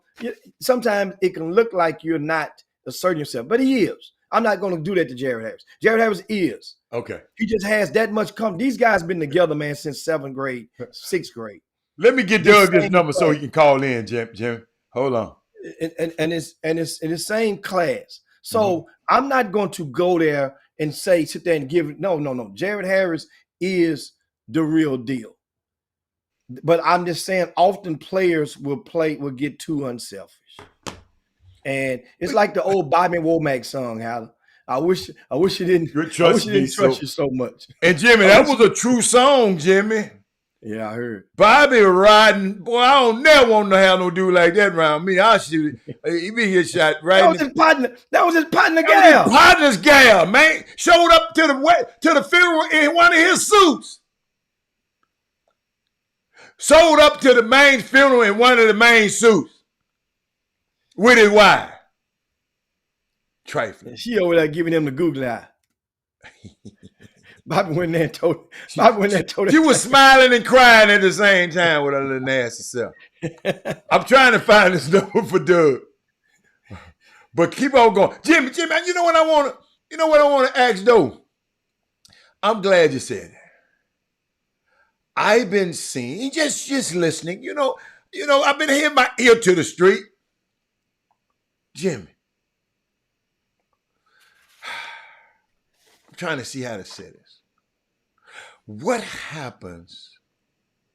How would you handle, because you done had some coaches men do it, when people start getting popular on a certain team and everybody on the bench think they supposed to get it's the same. How do you handle stuff like that? You got the 12th dude on the bench thinking he is that dude. What that part right there comes from the top. Okay. The top. Okay. Because often there are situations and platforms whereas the minutes are equalized. And as at the younger ages I'm talking about. Often it is. No, this high school, this varsity. Yeah. Now once you get older, it's varsity now from the coach because all talents aren't created equal. And that's the thing. And but the kids still think they just as good as you. Well, because they're being led to believe that. And so that's part of that's the option that a coach or a person in leadership of that program will take in creating an advancement of the self-esteem of some of his other players to make them think, man, you can do it too, man. You can get it too. So instead of just letting them know, hey, man, look, this is the real. It's different strokes for different folks. And who am I to tell somebody how to run their program? No. You don't have to tell them. You don't have to tell them, Jimmy. It's just you've been around all these coaches for a long time. Yeah, so But how do they handle it? The thing is, reality gonna handle it itself sooner or later because reality gonna handle it. So some people, trust me, it's undefeated. Guess who we got on the phone right now, Jim? We got Doug Jones from down there in Beaumont at the YMBL tournament. Doug, what's up, baby? Now you can't be all cool today. Now you got to talk right. We can hardly hear him. Oh, let me put you on the speaker then. Hold on. Say it again. Talk to me. I was trying to get to the car, man. It's raining crazy out here. Are you trying to get to the car? It's raining crazy out here. I got you on speaker, but I can't hear you. Cut the volume up. Man, I don't know how to do none of this stuff. There's a little button on the side. It ain't on the side. It worked good for Robert Carroll the other day. I don't know what's wrong with old Doug. Yeah, but I guess the speaker part ain't working. Wait a minute. I might have pushed mute. Say it again, Doug. I'm cutting Doug off. I ain't got time for that. Let him call your line, Jimmy. I think you should have it automatically in the back in the bottom somewhere. Uh, Doug. that line would be to No, it's my mind. It's my fault. It's my fault. I think Doug. Hold up. Doug, say it again, baby. A little bit better. Keep going. Yeah, I got you, Doug. Get that stuff out of the way. Come on, Doug. Talk to me. Yeah, nah, man. Just left the Silsby Nimitz game. Nimitz jumped out on them early, went up by 16 points. Silsby cut it to like 7, but couldn't make the plays down the stretch, and Nimitz ended up winning by like 12, I think. what happened? I know y'all was talking about Jared Harris. He has probably the most talent, or one of the guys with the most talent in the class. It's just sometimes, like Hick said, he's too unselfish. And like today he just had to be better. Like, he has to be Batman. He can't be Robin all the time, if that makes sense. Right. But isn't there a Batman on the team? So he had. Yeah, when Draylon Miller plays, Draylon's Batman. But Draylon don't play no more, Jimmy C. Exactly. So therefore, Jared has to be Batman. But if you never been Batman, how you teach people how to be Batman? You are what you are. Hey man, like when you have the talent, you got to figure it out. Okay, I like that. Jimmy, you got something you want to ask Doug about that tournament down there? Give us the factuals. What did Jared Harris finish with? And who led Nimitz? Did they? He probably finished with maybe 14 or 15 points. They took the scorebook away fast, but I'm waiting for Silsby's coach to text it to me. I have it in my write-up for tomorrow. But he probably had like 15 or 16 points. Freshman Peyton Jones, I think he might have led them in scoring today. What? Wow. A ninth grader. That's my dude. Yeah. Peyton's going to be special. Well, hold on. I got a question. They were special a lot, but that kid got it, man. Jimmy got a question, Doug. Go ahead. You mentioned this freshman Peyton Jones at Silsby High School. The other day, didn't Silsby play another team, Beaumont Westbrook, who also has a freshman? And I saw one of their names, but didn't see the other name at all. What happened to Peyton Jones in that matchup? Peyton Westbrook has a sophomore. You're talking about Elijah Gary. Yeah, he got sophomore, not freshman. I thought they had a freshman over there as well. No. Westbrook doesn't have a freshman. Their main guys, of course, Ashton Simmons, Elijah Garrett, Jalen Jones, who's the football player who decommitted from Purdue, but they don't have a freshman that plays on varsity. Doug, I got something for you. And I'm glad you just said it the way you said it. I'm seeing something else with Westbrook. This dude, Terry Satchers, he had 13.6 rebounds and 4 steals against Silsby the other night. I like him, Doug. Yeah, Terry's he's a really good player, can really shoot the ball. But the thing I like about Terry is he doesn't step outside of his boundaries. There you go. He knows his role on that team. There you go. That's the thing with Terry. Like, he knows his role. He knows what he has to do for that team to be successful, and he doesn't deviate away from that. That sounds of a pretty good player to me. Absolutely. No, he's going to be one of those kids we're going to look at the end of this summer next year and be like, man, that kid has a chance to sneak into a low major Division I school. Okay. He has the size. He can shoot it. Get a little bit stronger. He'll pop up on some guys' radar. Depending on what summer team he plays for, like, he has to make the right decision. Like, so, you know how that goes. But, he could definitely play. Now, and what else? Here that's impressing me a lot is Troy Rice from Silsby. Troy Rice. 6'6", 25 kid. That's the white kid? He's probably one of the most improved players, not only in the Golden Triangle, but in the whole greater Houston area. That's, as I said, is that the white kid? Yeah, Yeah, absolutely. No, So he the white tiger. well today as well. He the white tiger. Rebounds, block shots, run the floor, can pop out, knock down the mid range. No, he's really been impressive the last few games. What did he do today? What'd you say? What did he do today? We probably had about 10 points, probably about 8 rebounds, about 4 blocks. So now. Whoa, stop, Jimmy. I'm sorry. Peyton Jones is a sophomore. No, he a freshman. He was in your freshman thing, wasn't he? Yeah, Peyton is freshman. But he said he thought Westbrook had a freshman. No, I'm talking about Melvin News come on here talking about he a sophomore. Nah, Peyton Jones a freshman. Thank you. Okay. Yeah. I'm sorry, Jim. Now, you mentioned all the ways that we mentioned how Silsby lost the game.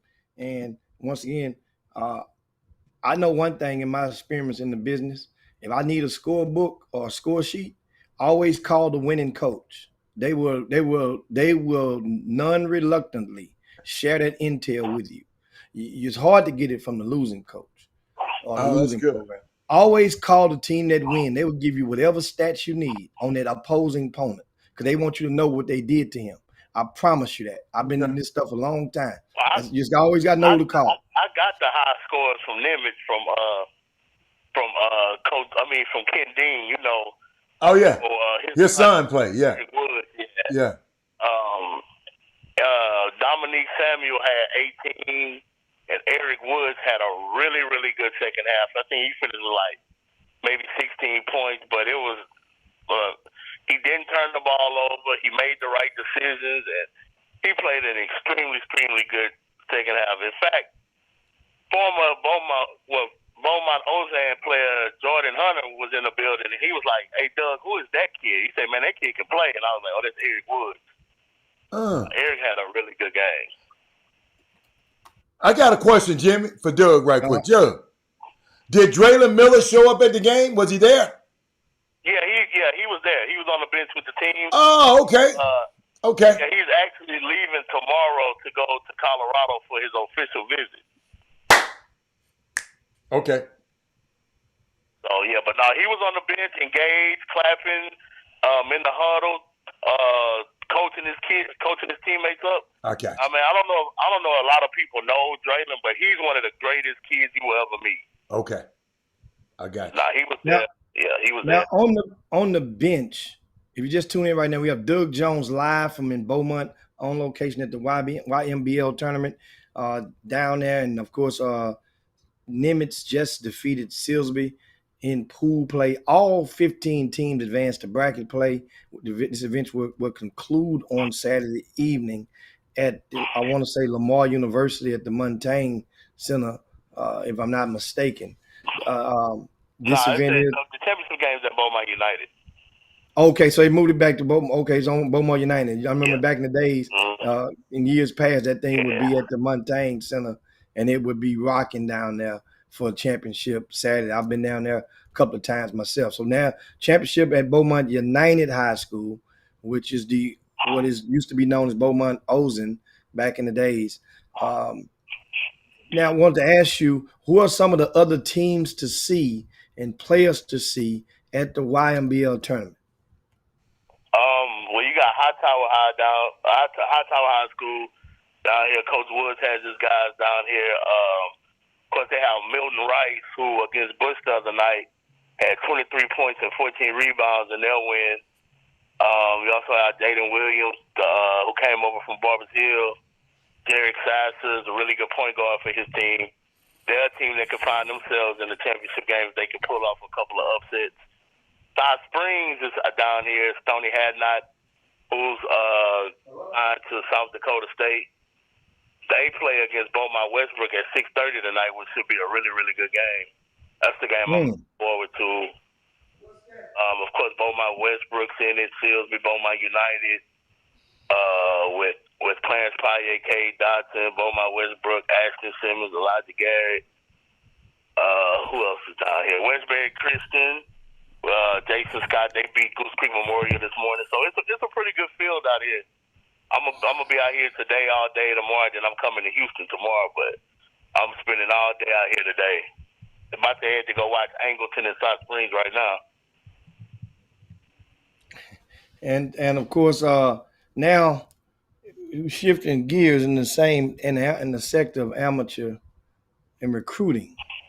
The topic today, Doug, was do you think that parents would prefer for their kid to attend a college and play 20 minutes a game on a losing team or 6 minutes a game on a winning team? Man, you know them parents want their kids to play. They want that clock. They don't care about winning. That's why you see a lot of kids that don't really care about winning nowadays. As sad as that sounds, that's just the reality of it. A parent would much rather have their kids playing 20 minutes a game, team 0-30, but hey man, look my kid on TV playing, yeah, but they getting their head bashed in instead of playing 6 minutes and not having nothing to brag to their friends about. So I think they much rather have their kid playing on a losing team. And why is that? But like they want something to brag about. As long as they can see their kid on the court, they can brag about that. They can't brag about a kid sitting the bench playing 6 minutes in garbage time. That's nothing to talk to their friends about. We live in a society of likes and retweets is what I call it. So if they kid playing 20 minutes, score about 10, 15 points, but you lose, they can retweet that, like that. But if a kid plays 6 minutes, don't score, but their team is winning, that's nothing to brag about for them. And guess what? I understand the parents a little bit, Jimmy. Jimmy, you get on a plane and fly way up to New York, and little Johnny on that damn bench. You ain't gonna go back. You ain't want to go no more. Ain't no way. Let me tell you something. Doug, I'm gonna tell you the truth. Lil Rob played from day one. I know he did. Guess what? But if he wasn't playing, I wasn't going to every one of them damn trips. You got to be out your mind. Hey, them trips expensive to watch. I did giraffe stuff. Hey, I am not. I'm sorry, Jimmy. I love you, but I'm not finna fly up there now. If I want to come up there to see you and hang out with you, I'm good. Man, I ain't finna come watch you sit on the bench, player. Yeah, I'll come visit you. We can go to class and go meet your teachers and Jimmy. We can go show me all of that kind of stuff. We can go do that because that's what you're here. You ain't playing. So I want to go see what your academics looking like. But I ain't finna go to every game and sit there and watch you. I'm not doing it. Well, here's the thing: what transpires, Helen, because you've never been in that situation. Absolutely. A lot of parents, from what I've spoken with, periodic, not a ton of them, in regarding this topic, they find themselves because that parent for the first time is shell shocked into being led to believe that their son is not good enough because he's always been good enough before this moment of him getting to college. And so every other day you've asked your son or daughter how they go today, how you do it, how you doing practice. Man, I was killing. And that's what and so that parent has been led to believe. And remember now, this is where it gets really tricky. Maybe during the exhibition season, little Johnny or little Jonette got to play, maybe even started or finished the exhibition game when you won by 45, 50, and he started that game. And I explained to you guys a couple of months ago, a lot of players, not everybody, a lot of players, they will play a lot in those games in order to keep the happy home. And what happens now, a lot of those parents, what I'm getting to is they will find themselves in the role of counselor because their kid appears to be depressed now. So that mama want to come there and see, or the daddy want to see with their own eyes why my son ain't playing. I want to see. Let me come in and just evaluate the process, what's going on. Then you got to find yourself talking to your son after the game, talking to him and find out. And that's what a lot of parents do. They're turning investigators now. So you want to get all the dirt you can so that you can, because it ain't your son's fault until years later. It's going to be everybody else's fault because you can't believe that. So that's the thing. That's my take on it. It's funny you mentioned that because I went to a JUCO game last night, and one of the parents walked up to me last night. Now, mind you, conference play started last night. So a parent walked up to me last night and was like, "Man, my son was playing a lot during the exhibition and non-conference game, but now he didn't get no tick tonight." I was like, "It be like that." Jimmy, Mikey Williams is free.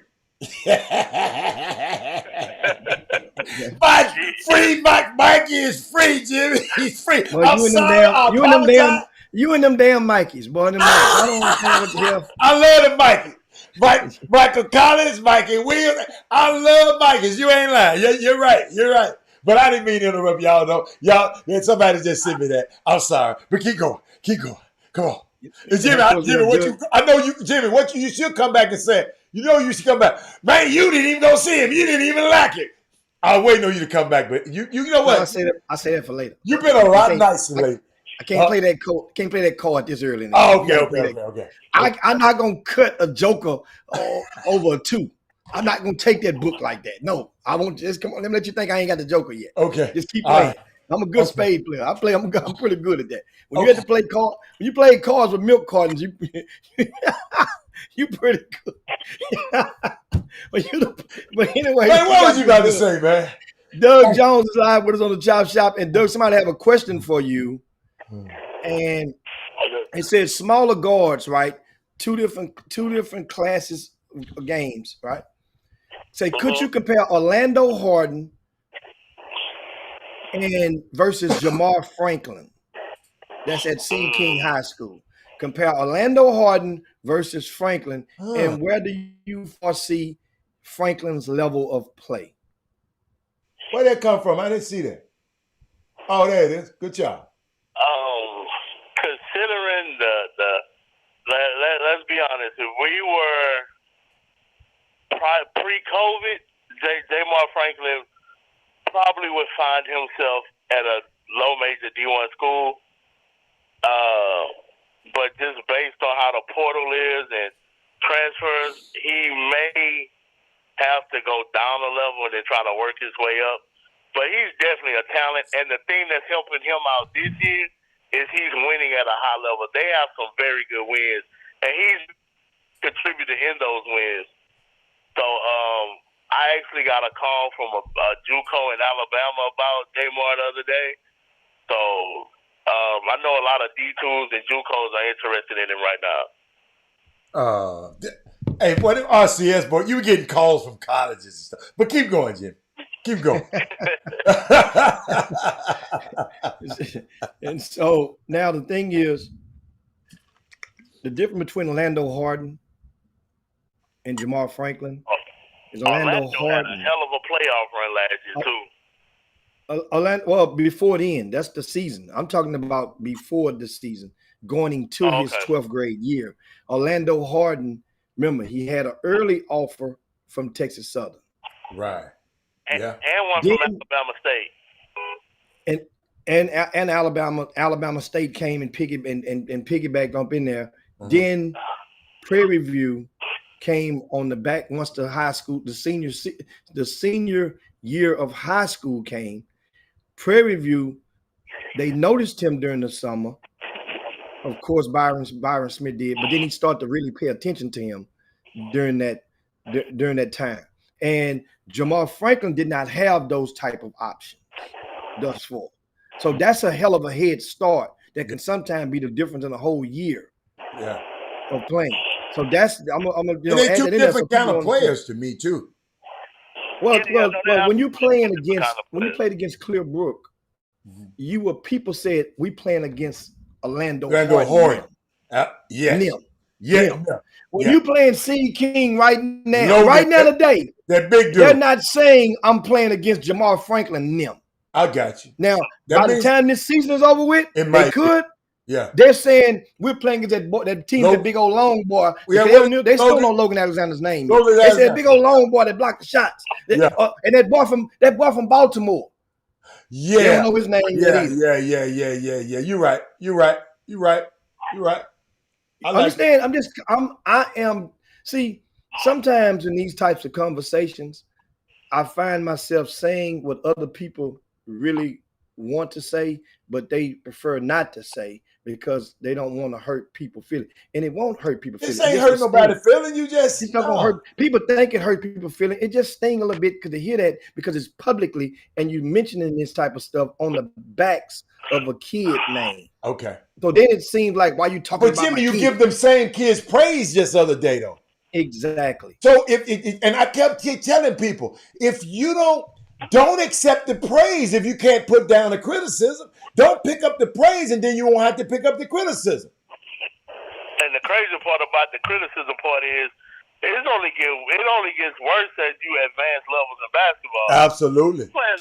If you plan on playing at the next level in college, what we say and what local media say ain't gonna compare to what the national media say or what the media that covers that particular school says. Right. And if you can't handle what we say, then you got a rude awakening coming when you get to the next level. Good one, Joe. Good. Yeah, that's a good one right there. And exactly. Shout out to Chad Grove tuning in from Arizona. I know this morning, Good Vision Academy was playing against Prolific Prep out of California. Yeah, in California. Yeah. And do you got the results from that game? Nah, somebody called and asked me if I had a Baller TV account. I wasn't giving it to them, so I didn't know it was on there. But I'll find out the results and post it on Twitter. Doug, I'm a little late, but for that comment you made a minute ago, that's for you. But keep going. Yeah, and of course, so you got any questions, guys, for Doug Jones, you can post it right now. And as we proceed in the conversation, but I appreciate it, Doug. Of course, you also have San Antonio Brennan. They up there? Is in town this weekend. To play They're playing over at Oak Ridge High School, and they are participating in the Eagles Flock to the Rock Varsity Classic, which I'm looking at the schedule right now. San Antonio Brennan to play at 3:00 today against Conroe, 6 p.m. today against Decaney High School, and they will come back on tomorrow and play Legacy, the School of Sports Sciences, at 4:30 on Friday. Which team though, Jim? But it's the varsity team. Yeah. The national team. I reached over to PJ Koonsnard this morning to clarify which team was what, because I know they couldn't be in two places at the same time. Why don't they name the team different teams? But they don't want to hurt people's feeling. Don't want to hurt their feeling. Okay. I don't even have to ask him. I know. Okay. And my thing is, all you do is call them different colors. Yeah. Call them different colors. You know what I'm saying? If that's the case. Right. Just call them different colors. Mm-hmm. Okay. But that's, because sometimes people, when you in the midst of encouraging them to come to the team, people ain't thinking about the weight gain. So this is basically that second team. Mm-hmm. If you are in the 10th grade at a school like that, that second team is like JV. Yeah. Now, if you're in the 8th grade playing on that team, you're winning. I got a question. Who is the little bitty guard on that high school team? Little bitty dude, he be taping up his ears. What's the little kid? Is it Aiden? Is it an Aiden on that team? Oh, the 8th grader. He an 8th grader? Yeah, he's in 8th grade. So wait a minute. That little dude who was hitting all them damn points on Second Baptist the other day, he in the 8th grade shooting that thing like that? Yeah, he in the 8th grade. He averaged 30 at that tournament. He can really shoot the ball. Jimmy. Like, you seen it? Shoot the ball. I'm not sure about. I like him. Well, Legacy, they know they have for their middle school city championships is the weekend after Valentine's Day. And every year. They probably don't have a whole team, Jimmy. He an 8th grader playing on the high school team. Put them, understand something, man. I've been through this with several teams before. Put those kids together for that weekend. Let them play. Because guess what? They're going to be expected to play together in 4 years from now when they get to be in 12th grade, right?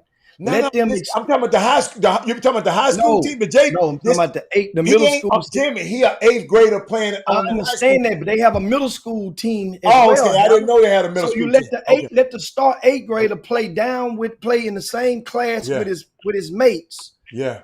I'm quite sure they got some of the same plays. Every school that feeds into other ones got the same out of bounds plays, the same press breaker. They call them UCLA or red or white or whatever, LSU or Texas. They got them all. They all call the same at those schools. Let them play down. Okay. Or not play down, play with his mates. So that's what I'm saying. That way we can get it helps. And then guess what? Some people don't, you gotta realize everybody gonna push their own narrative. Some people say, oh, it don't matter. It don't matter. And it don't matter to everybody until it do matter. Remember that. It don't matter till it do matter.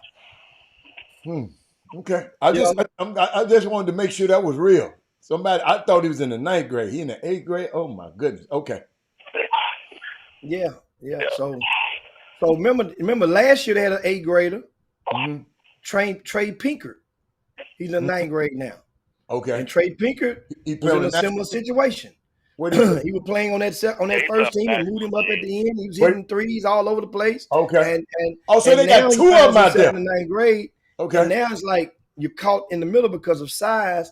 I watched them play in Dallas last week. Yeah. I told you I was there when they played against St. Raymond's High School out of New York, out of New York City. And I was there when they were down by 35 points in that game, and Trey Pinkett still hadn't touched the floor. Okay. So okay. No, you got to make a decision. You ain't ready yet, Once Coach. again, would you rather be on the winning team and play? I want to play the minutes, Coach. Or would you rather be on the losing team or the less favorable team and play and get a whole bunch of sweat on your forehead? Hey, man, you can't get better sitting on the bench. You sure can. So if that's the case, Doug, then why do so many people just totally go against that logic and join sneaker sponsored teams that are already stacked with a starting lineup or with guys, and you still want to play on them anyway? Why is that? Man, it's all about the glitz and the glam. But what if you be promised to play a certain amount of minutes? You still can make a decision before the summer was over to move along. Okay, I got you. Okay. That's hard to do, boy. It's like the Roach Motel. Because everybody else got a team already, Doug. So I'm going to go to another team and take somebody else's minutes? Think about it, that's why we call it the transfer portal after the spring icebreakers. You can see the writing on the wall. Oh, okay.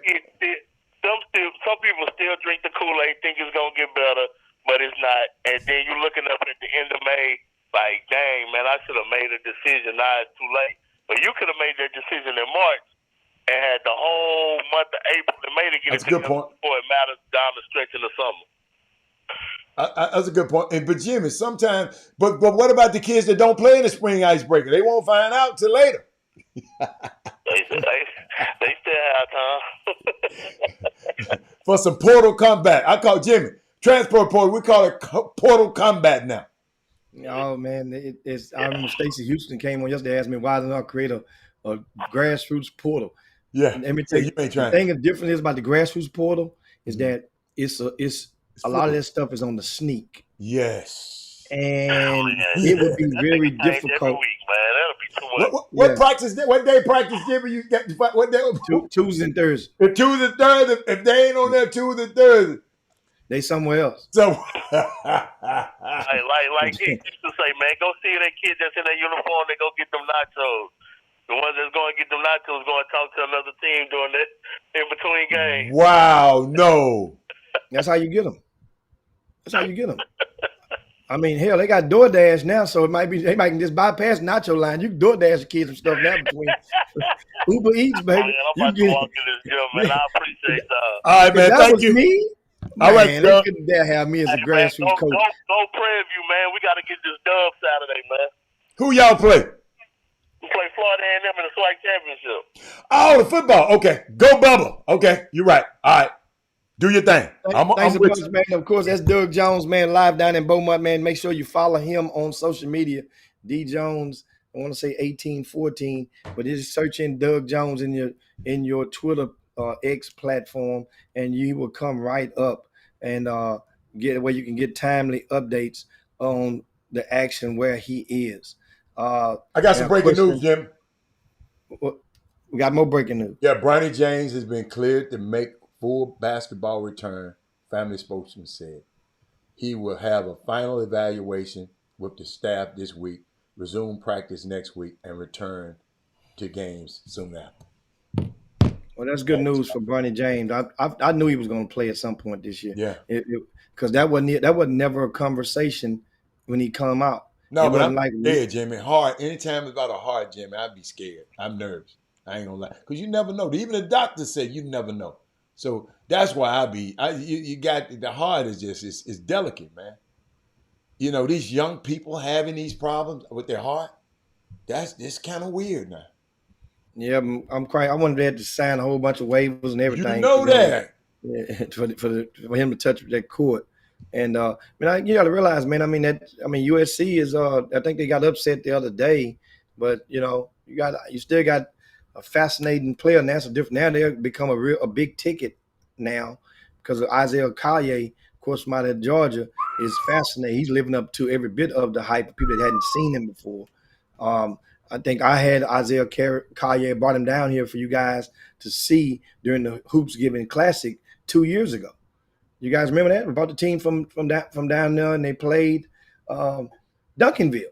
That's what it was. They played Duncanville at the Hoops Giving, and Duncanville got up in there. It was a good game, and that's why a lot of times you guys get a chance to put names with faces at a lot of the platforms that are in town, in and around the state. And it's good to witness some of these guys for a fraction of the cost that it will be later on in life. Now, USC will play Gonzaga on Saturday, Adam, and they host Long Beach on December the 10th. I don't see them putting him into the fire of Gonzaga. No, they I can see Bronny James making a debut on December the 10th against Long Beach State. I can see that. That's an opponent that collectively USC supposed to crush them. So that way it's a half second or a millisecond difference in reaction times or athleticism and whatnot. It makes a difference. You don't thrust him into Gonzaga. You put him at home.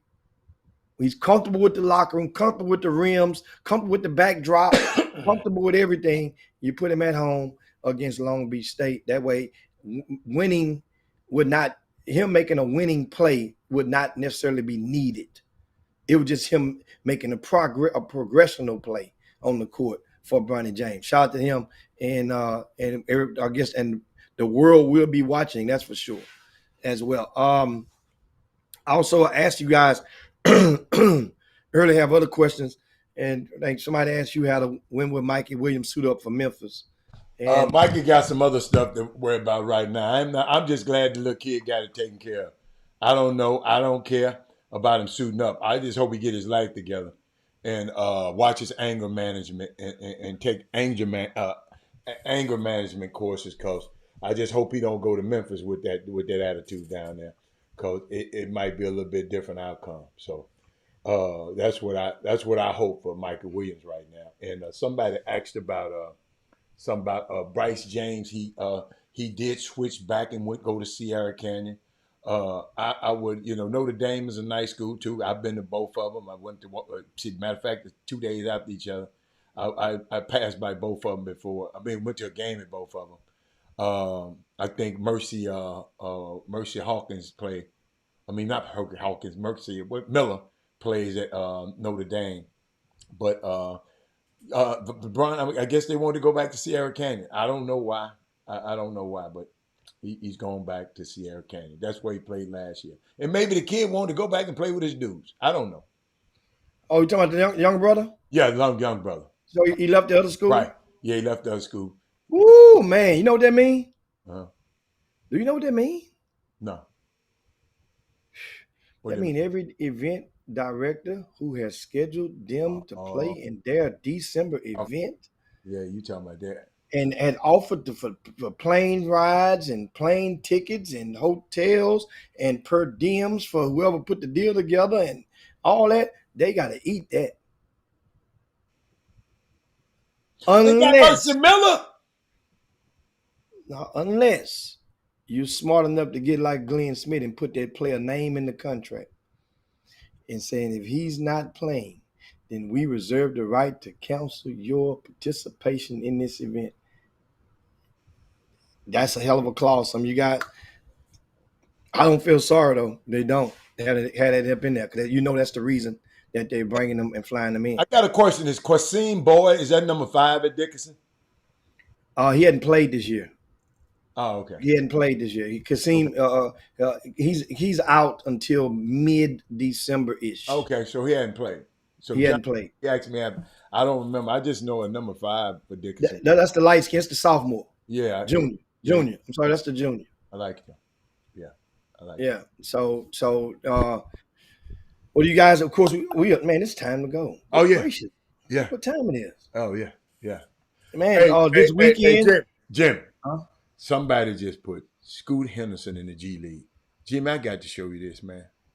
Jim, I got to show y'all this. Watch this. Electric Scooter Henderson is a bust, bro. Red flags everywhere. So the first thing I'm noticing is he does not use peripheral vision at all. And the goggles might hurt him. It might be the goggles. But he's always looking around like kind of manic. You know what I mean? The other thing that makes me question, you getting faked out like that in the league, bro? Something's wrong. Like, you're falling for clown tricks at this point. Man. How do you completely look in the whole other direction? And this man has not let the ball go. Insanity. And I question how much he actually wants the ball. Watch this, like, y'all got to watch guards this. Get this outlet and run with it. What point guard let somebody else take the ball up? He just up? started running. And then they get down court. He doesn't even stay on the same side. He just goes away. Another telltale sign. He's always taking the ball out. Point guards should not take the ball out. He only seems to be decisive when he knows he wants to go score. Now, obviously, we don't have to bring up the shooting woes. We all know. Now, he might lack some confidence because I don't know if he has real skills. Like, I'm still looking for it because he's super indecisive with the ball. That's the one red flag that's glaring. Yeah, I just wanted to show that to you, Jimmy. Jimmy, I was watching him and I said, wow, this kid, everybody told me he was supposed to be the number 1 pick and all of that, man. Jimmy, you didn't ever bring him down here, did you? School. Okay. All right. Okay. Well, maybe he should have came on a trip to Houston. Then we could have figured it out. But I just wanted to show y'all that, man, because somebody mentioned it. Talking about, is Scoot Henderson to the G League? Yeah, he going to be going back and forth to the G League. And what I'm afraid, man, I hope they don't fire Chauncey, man. Dame done left and all of that. Chauncey might be on the chopping block. Yeah, but we can get out of here when you're ready. Chauncey could have took Denver. Oh. Oh, he turned Denver down? Cleveland. Oh, he turned Cleveland down. Chauncey could have took Cleveland. Yeah, he turned them down. Yeah. So I don't feel sorry. No, I mean, you had an option. Remember, you're only as good as your options. You had options. So yeah, we good, man. Hey, so what? So is some games this weekend is important, Jimmy? This weekend? Oh man, they a lot of understand high school football. Oh yeah. The state quarterfinals is on. Yeah, it's this weekend. And first and foremost, that's for the UIL.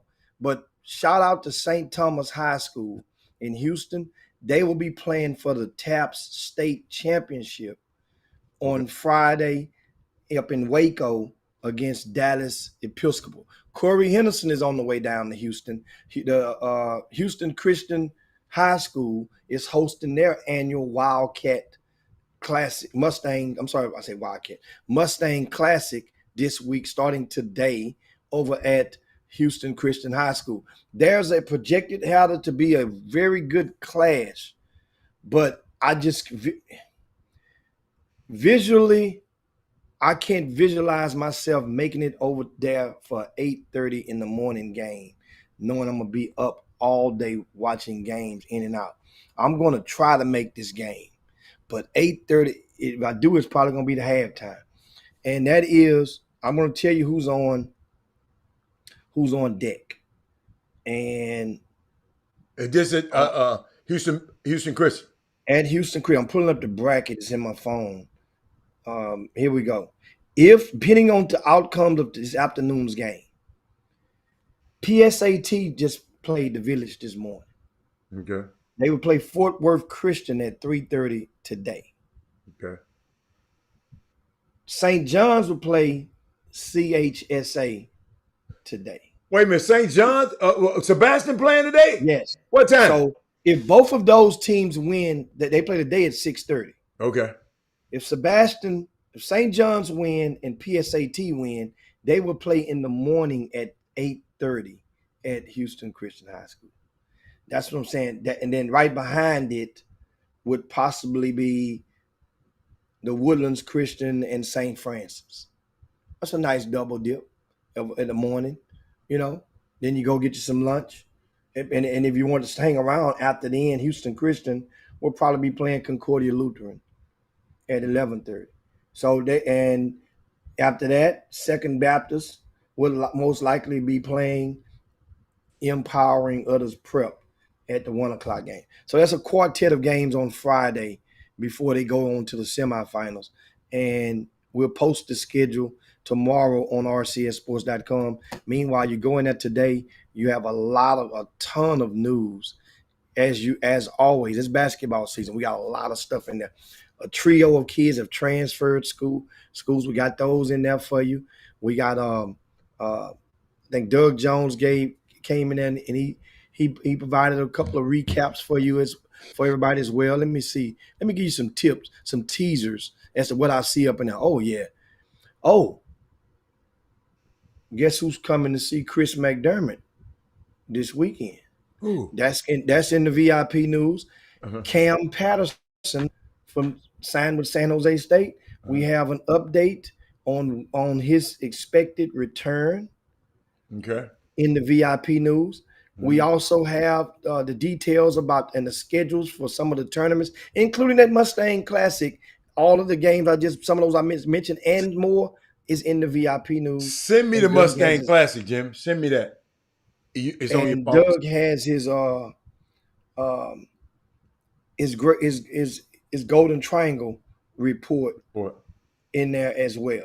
So I mean, it's some good stuff. Good stuff in there. Let me send that thing before I mess around. I want to know what time.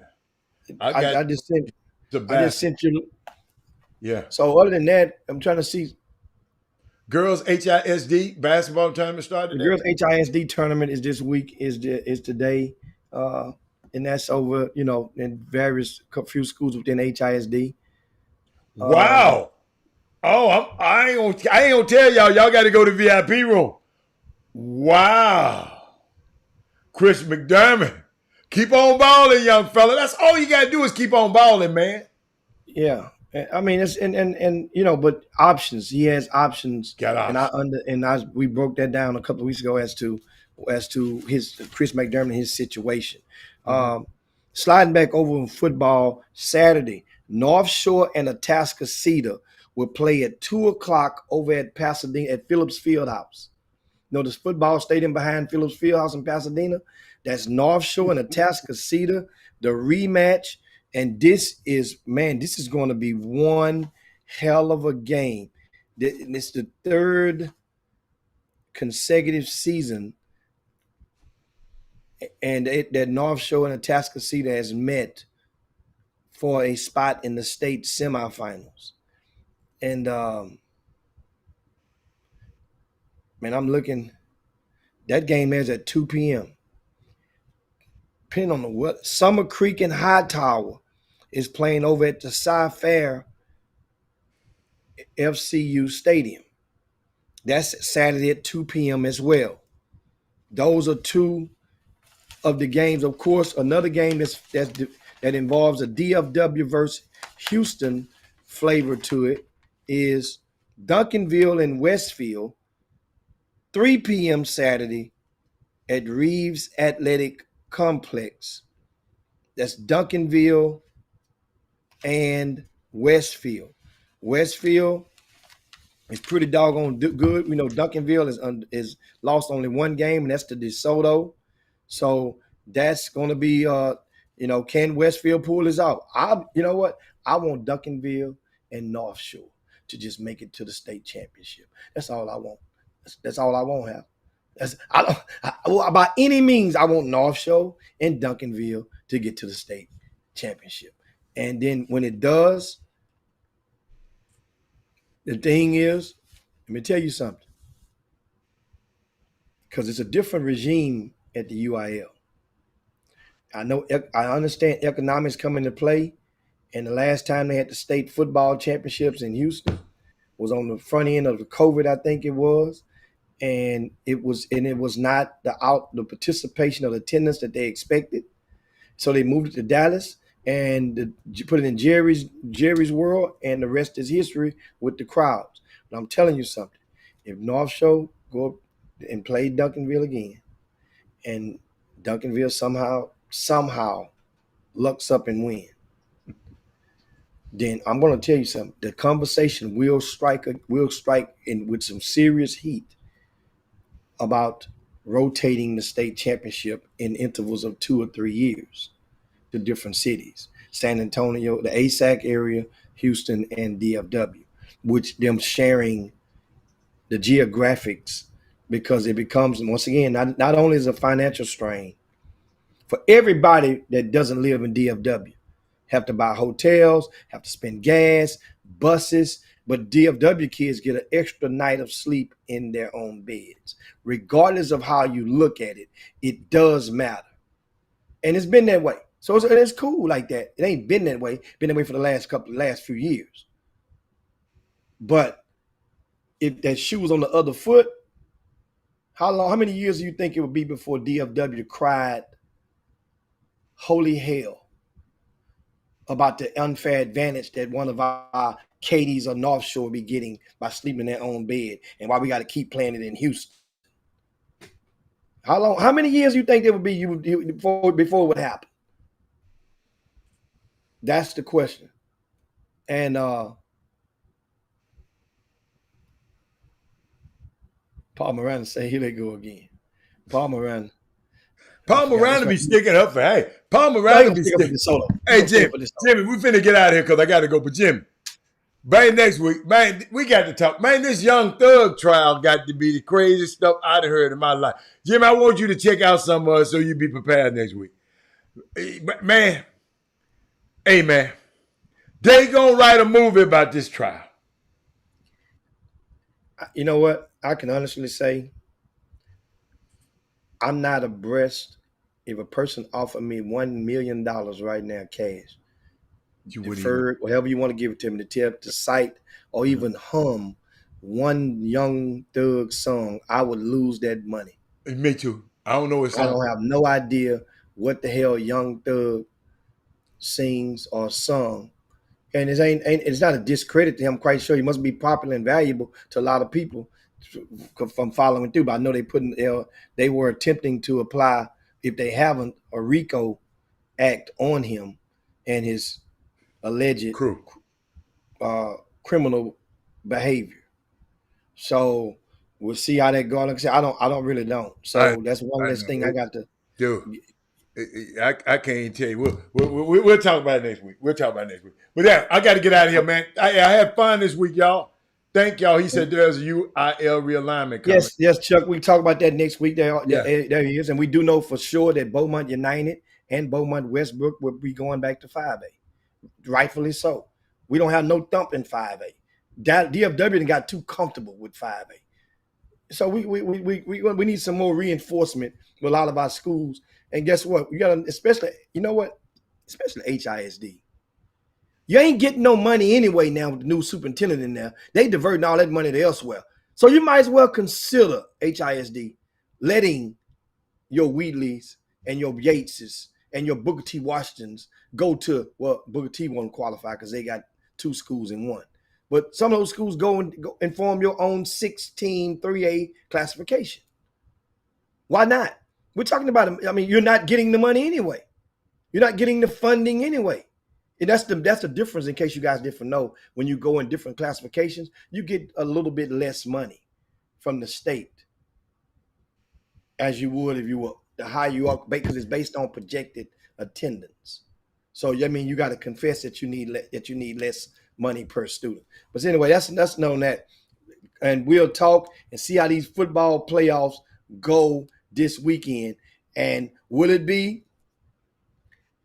Would this Duncanville and DeSoto and Cedar Hill prevail? They have their threesome had, or would it be North Shore, Tascasita, and or Summer Creek prevail? 3 teams from each district are still alive in the state quarterfinals. And guess what? 2 of those teams play each other. And that is, if I'm not mistaken, in both scenarios, in both instances. I know Summer saw North Shore playing in Tascasita. But anyway, man, other than that, go over to rcsport.com. Check out the VIP news. Don't forget, if you haven't done so, it's a perfect day to go and order your copy of the magazine. And this right here will help get you through. This is a great, well-constructed publication. If you haven't gotten one, get yours. We get it in the mail for you as soon as today. If you can get an order in, simply go and Chop Shop Htx at gmail.com. Send a copy of your Cash App to get it sent. That's $13. Send a copy of your Cash App or the mailing address, put it in the notes, and then we will get that to you. I'll get it straight to you. Simple. It's just that simple. And it doesn't take time. It doesn't take much time. Everybody else, man, appreciate it for tuning into the Chop Shop. We got to get up out of here and see you guys on Monday. Ada, yeah. Michigan and Ohio State coming up a week away. It's going down. Wait a minute, Michigan, Ohio State. They already just played. Not Michigan, Ohio State. They I'm tripping. The championship, the SEC championship. I'm saying Michigan, Ohio State. Oh, Alabama and Georgia. Alabama, Georgia. Okay. All right. Okay. You coming up. Yeah, we just disposed of. I said we. I'm with Michigan. I'm with Michigan right now. Lord have mercy. Yeah. All right, I'm out, y'all. We out. We out of here, man. See y'all. Shadow Show. Jim Hicks. Rob Hatter. You are now tuned in to the Chop Shop. I'm Retro. Let's get it. We in the Chop Shop. We live in the Chop Shop. We talking sports talk. We live in the Chop Shop. We in the Chop Shop. I'm talking sports talk. So turn your dials up. It's live in the Chop Shop. We in the Chop Shop. We live.